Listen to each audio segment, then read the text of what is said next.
ਸਤਿ ਸ੍ਰੀ ਅਕਾਲ, ਸਵਾਗਤ ਹੈ। ਗੌਰਵ ਸ਼ੁਕਲਾ ਮੈਂ ਹਾਂ ਤੁਹਾਡੇ ਨਾਲ ਹਾਜ਼ਰ ਹਾਂ ਖਬਰਾਂ ਦਾ ਪ੍ਰਾਈਮ ਟਾਈਮ ਲੈ ਕੇ। ਪ੍ਰਾਈਮ ਟਾਈਮ ਦੇ ਵਿੱਚ ਅੱਜ ਗੱਲ ਅਸੀਂ ਕਿਸਾਨਾਂ ਦੀ ਕਰਾਂਗੇ। ਕਿਸਾਨ ਮੋਰਚਾ ਜਾਰੀ ਹੈ, ਸਾਲ ਤਕਰੀਬਨ ਹੋ ਚੁੱਕਿਆ ਹੈ, ਅਗਲੇ ਕੁਝ ਦਿਨਾਂ ਬਾਅਦ ਪੂਰਾ ਸਾਲ ਹੋ ਜਾਏਗਾ। ਪਰ ਇਸ ਸਭ ਦੇ ਵਿਚਾਲੇ ਗੁਰਨਾਮ ਸਿੰਘ ਚੜੂਨੀ ਤੇ ਪੰਜਾਬ ਕਿਸਾਨ ਜਥੇਬੰਦੀਆਂ, ਇਹਨਾਂ ਦੋਵਾਂ ਦੀ ਚਰਚਾ ਤੇ ਗੱਲ ਅੱਜ ਹੋਣੀ ਜ਼ਰੂਰੀ ਹੈ। ਦਰਅਸਲ ਗੁਰਨਾਮ ਸਿੰਘ ਚੜੂਨੀ ਇੱਕ ਵੱਖਰੇ ਤਰੀਕੇ ਨਾਲ ਇਸ ਅੰਦੋਲਨ ਦੇ ਵਿੱਚ ਅੱਗੇ ਵਧਣਾ ਚਾਹੁੰਦੇ ਨੇ, ਜੋ ਇਸ ਸਮੇਂ ਨਜ਼ਰ ਆ ਰਿਹਾ ਹੈ। ਗੁਰਨਾਮ ਸਿੰਘ ਚੜੂਨੀ ਚਾਹੁੰਦੇ ਨੇ ਕਿ ਜਥੇਬੰਦੀਆਂ ਪੰਜਾਬ 'ਚ ਜਿਹੜੇ ਇਲੈਕਸ਼ਨ ਹੋ ਰਹੇ ਨੇ ਉਸ ਦੇ ਵਿੱਚ ਉਤਰਨ। ਇਹ ਲਗਾਤਾਰ ਇਸ ਦਾ ਉਹ ਜ਼ਿਕਰ ਕਰ ਚੁੱਕੇ ਨੇ ਕਿ ਜਥੇਬੰਦੀਆਂ ਪੰਜਾਬ ਦੇ ਇਲੈਕਸ਼ਨ ਦੇ ਵਿੱਚ ਉਤਰਨ, ਖੁਦ ਸੱਤਾ ਹਾਸਲ ਕਰਨ ਤੇ ਫਿਰ ਉਸ ਤੋਂ ਬਾਅਦ ਇੱਕ ਰੋਲ ਮਾਡਲ ਬਣਾ ਦੇ ਇਸ ਸੱਤਾ ਦੇ ਜ਼ਰੀਏ ਕਿ ਕਿਸਾਨ ਜਿਵੇਂ ਸਰਕਾਰ ਚਲਾ ਸਕਦੇ ਨੇ ਬਾਕੀ ਵੀ ਉਸ ਤਰੀਕੇ ਨਾਲ ਚਲਾ ਸਕਦੇ ਨੇ। ਪਰ ਪੰਜਾਬ ਦੀਆਂ ਜਥੇਬੰਦੀਆਂ ਉਹਨਾਂ ਦੇ ਨਾਲ ਸਹਿਮਤ ਨਹੀਂ ਨੇ, ਜਾਂ ਕਹੀਏ ਕਿ ਐਸਕੇਐਮ ਸਹਿਮਤ ਨਹੀਂ ਹੈ, ਸੰਯੁਕਤ ਕਿਸਾਨ ਮੋਰਚਾ। ਖੈਰ ਇਸ ਸਭ ਦੇ ਵਿਚਾਲੇ ਇੱਕ ਮਾਰਚ ਦਾ ਐਲਾਨ ਕੀਤਾ ਗਿਆ ਸੀ, ਪੈਦਲ ਮਾਰਚ ਦਾ, ਅੰਬਾਲਾ ਤੋਂ ਦਿੱਲੀ ਤੱਕ ਗੁਰਨਾਮ ਸਿੰਘ ਚੜੂਨੀ ਵੱਲੋਂ। ਉਹ ਰੱਦ ਕੀਤਾ ਗਿਆ। ਉਸ ਮਾਰਚ ਨੂੰ ਰੱਦ ਕਰਨ ਦੇ ਨਾਲ ਗੁਰਨਾਮ ਚੜੂਨੀ ਨੇ ਜੋ ਬਿਆਨ ਦਿੱਤਾ ਉਹ ਬਹੁਤ ਅਹਿਮ ਹੈ। ਉਹ ਕਹਿੰਦੇ ਕਿ ਪੰਜਾਬ ਦੇ ਕੁਝ ਕਿਸਾਨ ਆਗੂ, ਜਥੇਬੰਦੀਆਂ ਦੇ ਆਗੂ ਫੁੱਟ ਪਾਉਣ ਦੀ ਕੋਸ਼ਿਸ਼ ਕਰ ਰਹੇ ਨੇ ਹਰਿਆਣਾ ਵਾਲਿਆਂ ਦੇ ਵਿੱਚ। ਦੂਜਾ ਪੁਆਇੰਟ ਉਹਨਾਂ ਨੇ ਇਹ ਵੀ ਕਿਹਾ ਕਿ ਮੈਂ ਮਾਰਚ ਕੈਂਸਲ ਕਰ ਰਿਹਾ ਪਰ ਇਲੈਕਸ਼ਨ ਵਾਲੇ ਸਟੈਂਡ ਦੇ ਉੱਤੇ ਕਾਇਮ ਹਾਂ। ਉਸ ਤੋਂ ਬਾਅਦ ਜਦੋਂ ਮੁੱਖ ਮੰਤਰੀ ਦੇ ਨਾਲ ਮੁਲਾਕਾਤ ਹੋਈ ਹੈ 32 ਕਿਸਾਨ ਜਥੇਬੰਦੀਆਂ ਦੀ, ਪੰਜਾਬ ਦੀਆਂ ਦੀ, ਜਦੋਂ ਪ੍ਰੈਸ ਕਾਨਫਰੰਸ ਹੋਈ ਤਾਂ ਸਵਾਲ ਜਥੇਬੰਦੀਆਂ ਨੂੰ ਕੀਤਾ ਗਿਆ ਗੁਰਨਾਮ ਸਿੰਘ ਚੜੂਨੀ ਨੂੰ ਲੈ ਕੇ ਕਿ ਉਹ ਇਲੈਕਸ਼ਨ ਲੜ ਰਹੇ ਨੇ। ਤਾਂ ਕਿਸਾਨ ਜਥੇਬੰਦੀਆਂ ਨੇ ਸਾਫ਼ ਕਰ ਦਿੱਤਾ ਕਿ ਜੇਕਰ ਗੁਰਨਾਮ ਸਿੰਘ ਚੜੂਨੀ ਇਲੈਕਸ਼ਨ ਲੜਦੇ ਨੇ ਉਹਨਾਂ ਨਾਲ ਵੀ ਉਹੀ ਸਲੂਕ ਹੋਏਗਾ ਜੋ ਬਾਕੀ ਸਿਆਸੀ ਪਾਰਟੀਆਂ ਦੇ ਨਾਲ ਕੀਤਾ ਜਾ ਰਿਹਾ ਹੈ। ਤਾਂ ਅੱਜ ਚਰਚਾ ਕਿ ਗੁਰਨਾਮ ਸਿੰਘ ਚੜੂਨੀ ਨਾਰਾਜ਼ ਕਿਉਂ ਨੇ। ਅੱਜ ਚਰਚਾ ਕਿ ਗੁਰਨਾਮ ਸਿੰਘ ਚੜੂਨੀ ਇਲੈਕਸ਼ਨ ਲੜਨ ਦੇ ਲਈ ਇੰਨੇ ਬਜਿੱਦ ਕਿਉਂ ਨੇ। ਅੱਜ ਚਰਚਾ ਕਿ ਜੇਕਰ ਗੁਰਨਾਮ ਸਿੰਘ ਚੜੂਨੀ ਇੱਕ ਫਾਰਮੂਲਾ ਦੱਸ ਰਹੇ ਨੇ ਤਾਂ ਬਾਕੀ ਜਥੇਬੰਦੀਆਂ ਉਸ ਤੋਂ ਕਿਨਾਰਾ ਕਿਉਂ ਕਰ ਰਹੀਆਂ ਨੇ। ਤੇ ਅੱਜ ਅਸੀਂ ਗੱਲ ਕਰਾਂਗੇ ਕਿਉਂਕਿ ਚਾਹੇ ਗੁਰਨਾਮ ਸਿੰਘ ਚੜੂਨੀ ਹੋਣ ਜਾਂ ਫਿਰ ਐਸਕੇਐਮ ਦੀਆਂ ਬਾਕੀ ਜਥੇਬੰਦੀਆਂ, ਉਹਨਾਂ ਦੀ ਮੰਜ਼ਿਲ ਤਾਂ ਇੱਕੋ ਨਜ਼ਰ ਆਉਂਦੀ ਹੈ, ਪਰ ਇਹ ਰਾਹ ਵੱਖੋ ਵੱਖਰੇ ਨਜ਼ਰ ਕਿਉਂ ਆ ਰਹੇ ਨੇ। ਅੱਜ ਚਰਚਾ ਇਸ ਦੇ ਉੱਤੇ।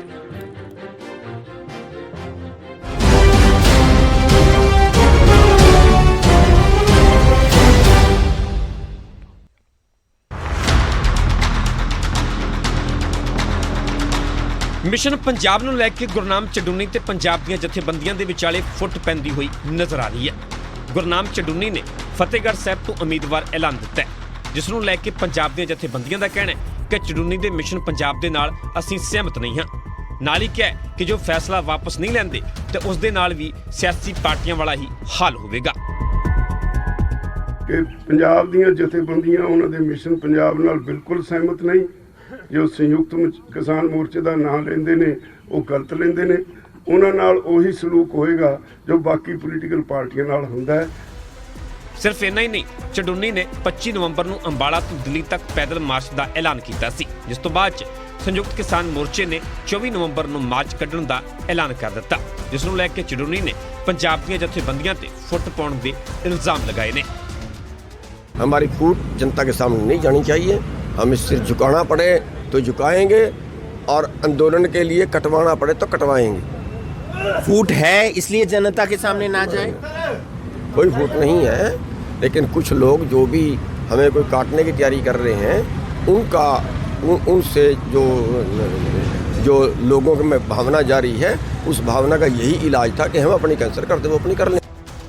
किसान अंदोलन दे नाल भारतीय किसान जथेबंदियां एक होईयां सन, पर अंदोलन नूं 1 साल पूरा होने वाला है। अजिहे दे विच आपसी फुट किसानी अंदोलन नूं नुकसान पहुंचा सकती है। पंजाब दीयां जथेबंदियां ते चड़ूनी दी बयानबाजी तो बाद दो धड़े बनते हुए नजर आ रहे ने। चंडीगढ़ तो नपिंदर बराड़ दे नाल हिमांशु नारंग, न्यूज़ 18 पंजाब।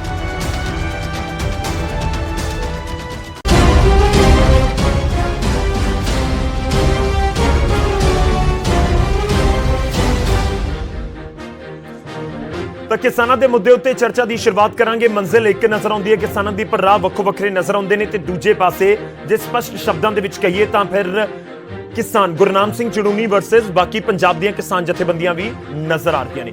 ਆਪਾਂ ਚਰਚਾ ਦੀ ਸ਼ੁਰੂਆਤ ਕਰਾਂਗੇ, ਪਰ ਉਸ ਤੋਂ ਪਹਿਲਾਂ ਇੱਕ ਵੱਡੀ ਖਬਰ ਹੈ, ਉਸ ਦਾ ਜ਼ਿਕਰ ਕਰ ਲੈਂਦੇ ਹਾਂ।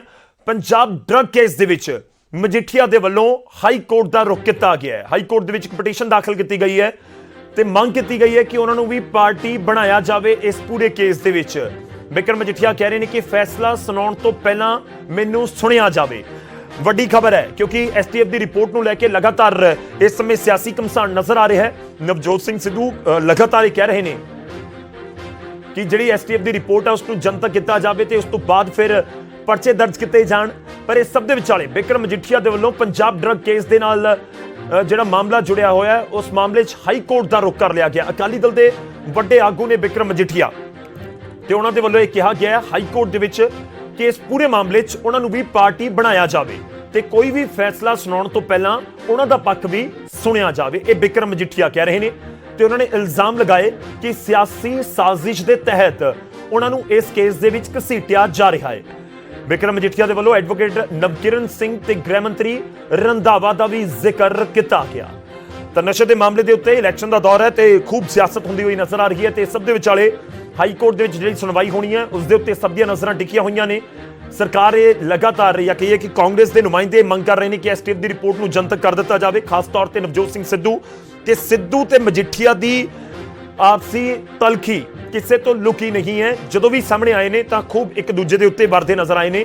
ਵਿਧਾਨ ਸਭਾ ਦੀਆਂ ਜਿਹੜੀਆਂ ਤਸਵੀਰਾਂ ਸੀ ਉਹ ਸਭ ਦੇ ਜ਼ਿਹਨ ਦੇ ਵਿੱਚ ਹੋਣਗੀ।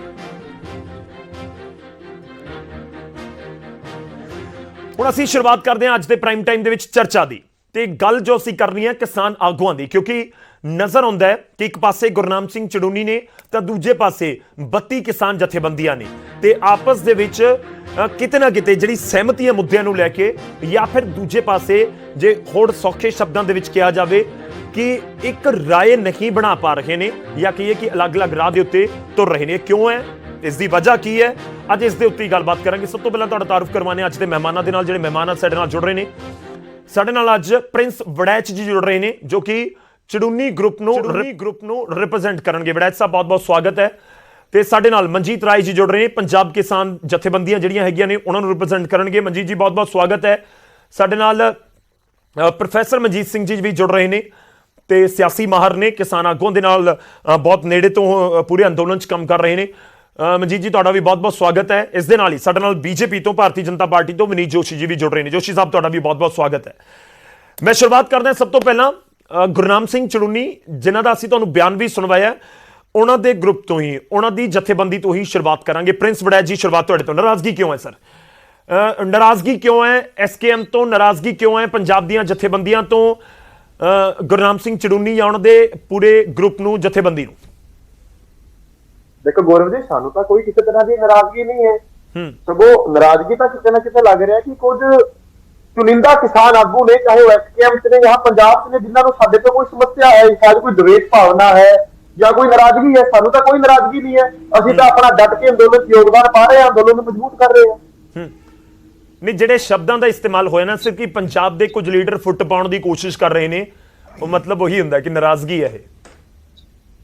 ਦੇਖੋ ਉਹਦੇ ਵਿੱਚ ਕੀ ਸੀ ਨਾ, ਪੂਰਾ ਇੰਸੀਡੈਂਟ ਤੁਸੀਂ ਆਪਣੀ ਰਿਪੋਰਟ 'ਚ ਵੀ ਦਿਖਾਇਆ। ਮੈਂ ਵੀ ਤੁਹਾਨੂੰ ਦੱਸ ਦੇਣਾ ਚਾਹੁੰਦਾ ਕਿ ਇਹ 26 ਨਵੰਬਰ ਨੂੰ ਲੈ ਕੇ ਐਸਕੇਐਮ ਕੋਈ ਵੱਡਾ ਫੈਸਲਾ ਨਹੀਂ ਸੀ ਲੈ ਰਿਹਾ। ਤੇ ਜਦੋਂ 9 ਨਵੰਬਰ ਨੂੰ ਮੀਟਿੰਗ ਹੋਈ ਐਸਕੇਐਮ ਦੀ 40 ਮੈਂਬਰੀ ਤੇ 9 ਮੈਂਬਰੀ, ਉਹਦੇ ਵਿੱਚ ਵੀ ਕੋਈ ਵੱਡੀ ਕੋਲ ਨਹੀਂ ਦਿੱਤੀ ਗਈ। ਇਹ ਕਿਹਾ ਕਿ 29 ਤਰੀਕ ਨੂੰ 500 ਬੰਦੇ ਸੰਸਦ ਲਈ ਚੁਣਾਵ ਲਈ ਭੇਜੇ ਜਾਣਗੇ। ਤੇ ਸਹਿਮਤੀ ਜਤਾਈ। ਉਸ ਤੋਂ ਬਾਅਦ ਆਪਣੇ ਸੰਗਠਨ ਦੀ ਇੱਕ ਮੀਟਿੰਗ ਕੀਤੀ ਕਰਨਾਲ 'ਚ ਤੇ ਉਹਦੇ ਤੇ ਫੈਸਲਾ ਲਿਆ ਕਿ 25 ਤਰੀਕ ਨੂੰ ਮੋੜਾ ਅਨਾਜ ਮੰਡੀ ਅੰਬਾਲਾ, ਜਿੱਥੋਂ ਅੰਦੋਲਨ ਪਿਛਲੇ ਸਾਲ ਸ਼ੁਰੂ ਹੋਇਆ ਸੀ ਤੇ ਦੇਸ਼ ਦੇ ਕੋਨੇ-ਕੋਨੇ ਤੱਕ ਪਹੁੰਚਿਆ, ਉੱਥੋਂ ਇੱਕ ਪਦ ਯਾਤਰਾ, ਪੈਦਲ ਯਾਤਰਾ ਸ਼ੁਰੂ ਕਰਾਂਗੇ ਚੜੂਨੀ ਸਾਹਿਬ ਨੂੰ ਲੈ ਕੇ ਆਪਣੇ ਸੰਗਠਨ ਦੀ, ਤਾਂ ਕਿ ਲੋਕਾਂ ਦੇ ਇਕੱਠਾ ਮੈਸੇਜ ਜਾਏ ਉਹਨਾਂ ਸ਼ਹੀਦਾਂ ਨੂੰ ਸਮਰਪਿਤ ਜੋ ਆਪਣੀਆਂ ਜਾਨਾਂ ਇਸ ਅੰਦੋਲਨ 'ਚ ਗਵਾ ਗਏ। ਤੇ ਪਿਛਲੇ ਬਾਰਡਰ ਤੱਕ ਜਾਵਾਂਗੇ। ਫਿਰ ਪਤਾ ਨਹੀਂ ਕੀ ਹੋਇਆ ਕਿ ਅਚਾਨਕ ਤੋਂ ਸੰਯੁਕਤ ਕਿਸਾਨ ਮੋਰਚਾ ਦੇ ਕੁਝ ਆਗੂ, ਉਹ ਕਈ ਸਨ, ਉਹਨਾਂ ਨੇ ਅਚਾਨਕ ਆਪਣਾ ਹੜਬੜਾਹਟ 'ਚ 24 ਤਰੀਕ ਦਾ ਪ੍ਰੋਗਰਾਮ ਉਹ ਲਿਖ ਦਿੱਤਾ। ਸ਼ਾਇਦ ਗੁਰਨਾਮ ਸਿੰਘ ਜੀ ਦਾ ਕੱਦ ਕੁੱਤਾ ਕਰਨ ਨੂੰ ਤੁਸੀਂ ਸਮਝਦੇ ਆ। ਫਿਰ ਉਸ ਤੋਂ ਬਾਅਦ ਅਸੀਂ ਆਪਣੀ ਪੁੱਲ ਵਾਪਿਸ ਲੈ ਲਈ ਕਿ ਭਾਈ ਤੁਸੀਂ ਵੱਡੇ ਹੋ ਜਾਓ, ਅਸੀਂ ਤੁਹਾਡੇ ਸਮਰਥਨ 'ਚ ਹਾਂ, ਅਸੀਂ ਤੁਹਾਡਾ ਪੂਰਾ ਡਟ ਕੇ ਸਹਿਯੋਗ ਕਰਾਂਗੇ, ਤੁਸੀਂ ਕਰ ਲਓ, ਅਸੀਂ ਕੋਈ ਟਕਰਾਅ ਥੋੜੀ ਕਰਨਾ ਹੈ। ਸਾਡੇ ਲਈ ਅੰਦੋਲਨ ਵੱਡਾ ਹੈ। ਚੜੂਨੀ ਸਾਹਿਬ ਨੇ ਵੀ ਕਿਹਾ, ਮੈਂ ਵੀ ਕਹਿ ਰਿਹਾ, ਅੰਦੋਲਨ ਸਰਵੋਪਰੀ ਹੈ। ਇਹਦੇ ਲਈ ਅਸੀਂ ਆਪਣੀ ਤੋੜ ਵਧਾ ਵੀ ਸਕਦੇ ਹਾਂ ਤੇ ਚੁਕਾ ਵੀ ਸਕਦੇ ਹਾਂ। ਅੱਜ ਅਸੀਂ ਉਹ ਚੁਕਾਈ ਹੈ ਐਸਕੇਐਮ ਦੇ ਅੱਗੇ। ਠੀਕ ਹੈ, ਚਲੋ ਹੁਣ ਮੈਂ ਤੁਹਾਡੇ ਕੋਲ ਵਾਪਸ ਆਊਂਗਾ। ਤੁਸੀਂ ਕਹਿ ਰਹੇ ਹੋ ਨਾਰਾਜ਼ਗੀ ਸਾਡੀ ਨਹੀਂ ਬਲਕਿ ਨਾਰਾਜ਼ਗੀ ਕੁਝ ਆਗੂਆਂ ਦੀ ਨਜ਼ਰ ਆ ਰਹੀ ਹੈ। ਸਾਡੇ ਨਾਲ ਮਨਜੀਤ ਸਿੰਘ ਰਾਏ ਜੀ ਜੁੜੇ ਹੋਏ ਨੇ। ਮਨਜੀਤ ਜੀ ਸਵਾਗਤ ਹੈ ਇੱਕ ਵਾਰ ਫਿਰ ਤੋਂ ਤੁਹਾਡਾ। ਹੁਣ ਨਾਰਾਜ਼ਗੀ ਤੁਹਾਡੇ ਵਾਲੇ ਪਾਸੇ ਹੈ ਚੜੂਨੀ ਸਾਹਿਬ ਨੂੰ ਲੈ ਕੇ। ਮੈਂ ਤੁਹਾਡਾ ਜਵਾਬ ਚਾਹੂੰਗਾ, ਪਰ ਉਸ ਤੋਂ ਪਹਿਲਾਂ ਅਸੀਂ ਬਹੁਤ ਕਲੀਅਰ ਕਰ ਦਈਏ ਕਿ ਨਿਊਜ਼ 18 ਪੰਜਾਬ ਕੋਸ਼ਿਸ਼ ਕਰ ਰਿਹਾ ਕਿ ਦੇਖੋ ਲੋਕਤੰਤਰ ਹੈ, ਇਸ ਕਰਕੇ ਜੇਕਰ ਕਿਸਾਨ ਆਗੂਆਂ ਦੇ ਵਿਚਾਲੇ ਆਪਸੀ ਮੁੱਦੇ ਨੂੰ ਲੈ ਕੇ ਕੋਈ ਤਲਖੀ ਹੈ ਜਾਂ ਕੋਈ ਦਿੱਕਤ ਹੈ ਜਾਂ ਕੋਈ ਮੁੱਦੇ ਤੇ ਸਹਿਮਤੀ ਨਹੀਂ ਬਣ ਰਹੀ ਤਾਂ ਉਸ ਨੂੰ ਲੈ ਕੇ ਵੀ ਖੁੱਲ੍ਹ ਕੇ ਗੱਲ ਹੋਣੀ ਚਾਹੀਦੀ ਹੈ। ਤਾਂ ਸਾਡਾ ਮਕਸਦ ਇਹੀ ਹੈ ਕਿ ਜਿਹੜੇ ਕਿਸਾਨ ਆਗੂ ਨੇ ਉਹ ਆਪਸ 'ਚ ਖੁੱਲ੍ਹ ਕੇ ਗੱਲਬਾਤ ਕਰਨ, ਉਹ ਚਾਹੇ ਕੋਈ ਵੀ ਪਲੇਟਫਾਰਮ ਹੋਵੇ। ਮਨਜੀਤ ਜੀ। ਵੀਰ ਜੀ ਮੈਂ ਦੱਸਣਾ ਚਾਹਾਂਗਾ, ਵੀਰ ਜੀ ਨੇ ਜਿਹੜੀ ਗੱਲ ਬ੍ਰੈਂਚ ਸਾਹਿਬ ਨੇ ਕਹੀ ਆ, ਮੈਂ ਵੀ ਉਸ ਗੱਲ ਨਾਲ ਸਹਿਮਤ ਹਾਂ। ਕੋਈ ਨਾਰਾਜ਼ਗੀ ਨਹੀਂ, ਅਸੀਂ ਬਿਲਕੁਲ ਇਕੱਠੇ ਹਾਂ। ਇਹ ਜ਼ਰੂਰ ਹੈ ਗੱਲ ਵੀ ਕਿਤੇ ਘਰਾਂ ਦੇ ਵਿੱਚ ਕਈ ਵਾਰੀ ਹੋ ਜਾਂਦਾ, ਸਕੇ ਭਰਾਵਾਂ 'ਚ ਵਿਚਾਰਕ ਮਤਭੇਦ ਥੋੜੇ ਬਹੁਤ ਹੁੰਦੇ ਨੇ, ਤੇ ਉਹ ਸਾਡੇ ਬੜੇ ਭਰਾ ਨੇ ਚੜੂਨੀ ਸਾਹਿਬ, ਸਤਿਕਾਰਯੋਗ ਨੇ ਸਾਡੇ ਲਈ ਬਹੁਤ। ਜੇ ਕੋਈ ਮਾੜਾ ਮੋਟਾ ਮਤਭੇਦ ਹੋਏਗਾ ਉਹ ਵੀ ਦੂਰ ਹੋ ਜਾਏਗਾ, ਕੋਈ ਏਡੀ ਗੱਲ ਨਹੀਂ ਹੈ, ਕੋਈ ਵੱਡੀ ਨਾਰਾਜ਼ਗੀ ਨਹੀਂ ਕੋਈ। ਇਹ ਛੋਟੀਆਂ ਮੋਟੀਆਂ ਗੱਲਾਂ ਹੁੰਦੀਆਂ ਰਹਿੰਦੀਆਂ ਨੇ। ਉਹ ਸਿਆਣੇ ਕਹਿੰਦੇ ਚਾਰ ਭਾਂਡੇ ਹੁਣ ਮਾੜੇ ਮੋਟੇ ਖੜਕਦੇ ਰਹਿੰਦੇ ਆ। ਪੋਲੀਟੀਕਲ ਲੀਡਰ ਜ਼ਿਆਦਾ ਆਮ ਤੌਰ ਤੇ ਦਿੰਦੇ ਆ। ਨਾਰਾਜ਼ਗੀ ਸਿੱਧੂ ਕੈਪਟਨ ਵਰਗੀ ਤਾਂ ਨਹੀਂ ਹੈ? ਉਹ ਵੀ ਕਹਿੰਦੇ ਸੀ ਕਿ ਅਸੀਂ ਇੱਕੋ ਪਰਿਵਾਰ ਦੇ ਆ, ਪਰਿਵਾਰ ਦੇ ਵਿੱਚ ਸਭ ਕੁਝ ਹੋ ਜਾਂਦਾ ਹੈ। ਨਾਰਾਜ਼ਗੀ ਸਿੱਧੂ ਕੈਪਟਨ ਵਰਗੀ ਨਾ ਹੋ ਜੇ। ਨਹੀਂ, ਕੋਈ ਨਾਰਾਜ਼ਗੀ ਨਹੀਂ। ਦੇਖੋ ਮੈਂ ਇਹ ਕੰਮ ਕਹਾਂਗਾ ਵੀਰ ਜੀ ਵੀ ਇੱਕੋ ਹੀ ਗੱਲ ਤੇ ਥੋੜਾ ਜਿਹਾ ਸਾਡਾ ਆਪਸ ਵਿੱਚ ਹੀ ਮਤਭੇਦ ਚੱਲ ਰਿਹਾ, ਉਹ ਹੈਗਾ ਪੰਜਾਬ ਮਿਸ਼ਨ। ਤੇ ਅਸੀਂ ਕਹਿੰਦੇ ਆ, ਬੇਨਤੀ ਕਰਦੇ ਵੀ ਜਿੰਨਾ ਚਿਰ ਅੰਦੋਲਨ ਚੱਲਦਾ ਆਪਾਂ ਅੰਦੋਲਨ ਨੂੰ ਠੀਕ ਢੰਗ ਨਾਲ ਚਲਾਈਏ, ਪੰਜਾਬ ਮਿਸ਼ਨ ਦੀ ਗੱਲ ਨਾ ਕਰੀਏ। ਸੋ ਸਾਡੇ ਵੱਡੇ ਵੀਰ ਨੇ, ਉਹਨਾਂ ਨੇ ਵੀ ਕੁਝ ਸੋਚਿਆ ਹੋਵੇਗਾ, ਉਹ ਆਪਣੇ ਲੈਵਲ ਤੇ ਕਹਿੰਦੇ ਨੇ ਕਿ ਪੰਜਾਬ ਮਿਸ਼ਨ ਦੀ ਗੱਲ ਕਰਨੀ ਚਾਹੀਦੀ। ਇਹੀ ਹੈ, ਇਹ ਵੀ ਬੈਠ ਕੇ ਵਿਚਾਰਕ ਕੋ ਮਤਭੇਦ ਮਾੜਾ ਮੋਟਾ ਜਿਹੜਾ ਇਹਨੂੰ ਦੂਰ ਕਰ ਲਾਂਗੇ, ਹੋਰ ਕੋਈ ਗੱਲ ਨਹੀਂ ਹੈ। ਹੋਰ ਸਭ ਗੱਲਾਂ ਤੇ ਇਕੱਠੀ ਰਹਿ ਬਣਦੀ ਹੈ। ਜਿੱਦਾਂ ਦੱਸਿਆ ਬ੍ਰੈਂਚ ਸਾਹਿਬ ਨੇ, ਸਾਡੀ ਮੀਟਿੰਗ ਹੋਈ ਹੈ 9 ਤਰੀਕ ਨੂੰ, 29 ਤਰੀਕ ਦਾ ਜਿਹੜਾ ਸਾਡਾ ਕਾਲ ਦਿੱਤੀ ਗਈ ਆ, ਉਹ 'ਚ ਚੜੂਨੀ ਸਾਹਿਬ ਨੇ ਵੀ ਸਹਿਮਤੀ ਦਿੱਤੀ ਆ, ਬੜੇ ਸਹਿਮਤ ਆ ਅਸੀਂ। ਔਰ ਮੈਂ ਇਹ ਸਮਝਦਾ ਕਿ ਇੱਕ ਆ ਜਿਹੜੀ ਹੁਣ ਗੱਲ ਹਰਿਆਣੇ ਦੇ ਵਿੱਚ ਪੈਦਾ ਹੋਈ ਸੀ ਨਵੀਂ, ਭਈ ਇੱਕ ਕਾਲ ਇੱਕ ਗਰੁੱਪ ਨੇ, ਉੱਥੇ 2 ਗਰੁੱਪ ਜ਼ਰੂਰ ਲੱਗੇ ਸਾਨੂੰ ਨਜ਼ਰ ਆਏ, ਪਹਿਲਾਂ ਇਕੱਠੇ ਸੀ, ਪਰ ਉਹ ਤੇ ਬੜਾ ਚੰਗੀ ਗੱਲ ਕੀਤੀ ਆ ਚੜੂਨੀ ਸਾਹਿਬ ਨੇ, ਉਹਨਾਂ ਨੇ ਆਪਣੀ ਕਾਲ ਵਾਪਸ ਲੈ ਲਈ ਹੈ। ਔਰ ਉਹ ਜਿਹੜੀ ਦੂਸਰਾ ਹੈਗਾ ਗਰੁੱਪ, ਉਹਨੂੰ ਵੀ ਕੋਸ਼ਿਸ਼ ਕਰ ਰਹੇ ਆ ਕਿ ਤਾਲਮੇਲ ਕਰਕੇ ਇਹਨਾਂ ਨੂੰ ਆਪਾਂ ਸਾਰੇ ਭਰਾਵਾਂ ਨੂੰ ਇਕੱਠੇ ਹੋ ਕੇ, ਜਿੱਦਾਂ ਅੱਗੇ ਇਕੱਠੇ ਹੋ ਕੇ ਚੱਲੇ ਹੁਣ ਤੱਕ ਇਵੇਂ ਹੀ ਚੱਲਣਾ। ਜਿਵੇਂ ਚੜੂਨੀ ਸਾਹਿਬ ਨੇ ਕਿਹਾ ਸੀ ਕਿ ਪੰਜਾਬ ਬੜਾ ਭਾਈ ਆ, ਹਰਿਆਣਾ ਛੋਟਾ ਭਾਈ ਆ, ਏਦਾਂ ਹੀ ਭਾਈ ਬਣ ਕੇ ਰਹਿਣਾ। ਸੋ ਇਹੀ ਸਾਡਾ ਵਿਚਾਰ ਹੈ ਹੁਣ। ਚਲੋ ਠੀਕ ਹੈ, ਮੈਂ ਤੁਹਾਡੇ ਕੋਲ ਵਾਪਸ ਆਉਂਗਾ ਭਾਈ। ਇੱਕ ਰਿਐਕਸ਼ਨ ਸਭ ਦਾ ਪਹਿਲਾਂ ਲੈ ਲਈਏ। ਵਿਨੀਤ ਜੋਸ਼ੀ ਜੀ, ਪਹਿਲਾਂ ਤੁਹਾਡਾ ਰਿਐਕਸ਼ਨ ਚਾਹਾਂਗਾ। ਨਾਰਾਜ਼ਗੀ ਵਾਲੀਆਂ ਖਬਰਾਂ ਨੂੰ ਬੀਜੇਪੀ ਕਿਵੇਂ ਦੇਖਦੀ ਹੈ? ਇਹ ਇੱਕ ਪਾਸੇ ਗੁਰਨਾਮ ਚੜੂਨੀ ਕਹਿੰਦੇ ਨੇ, ਗੁਰਨਾਮ ਚੜੂਨੀ ਸਾਰੇ ਜਾਣਦੇ ਆ ਕਿ ਜਦੋਂ 26 ਨਵੰਬਰ 2020 ਨੂੰ ਸ਼ੁਰੂਆਤ ਹੋਈ ਦਿੱਲੀ ਵੱਲ ਕੂਚ ਕਰਨ ਦੀ, ਤਾਂ ਗੁਰਨਾਮ ਸਿੰਘ ਚੜੂਨੀ ਦੀ ਪਹਿਲੀ ਜਥੇਬੰਦੀ ਸੀ ਜਿਸ ਨੇ ਬੈਰੀਕੇਡ ਹਟਾ ਦਿੱਤੇ।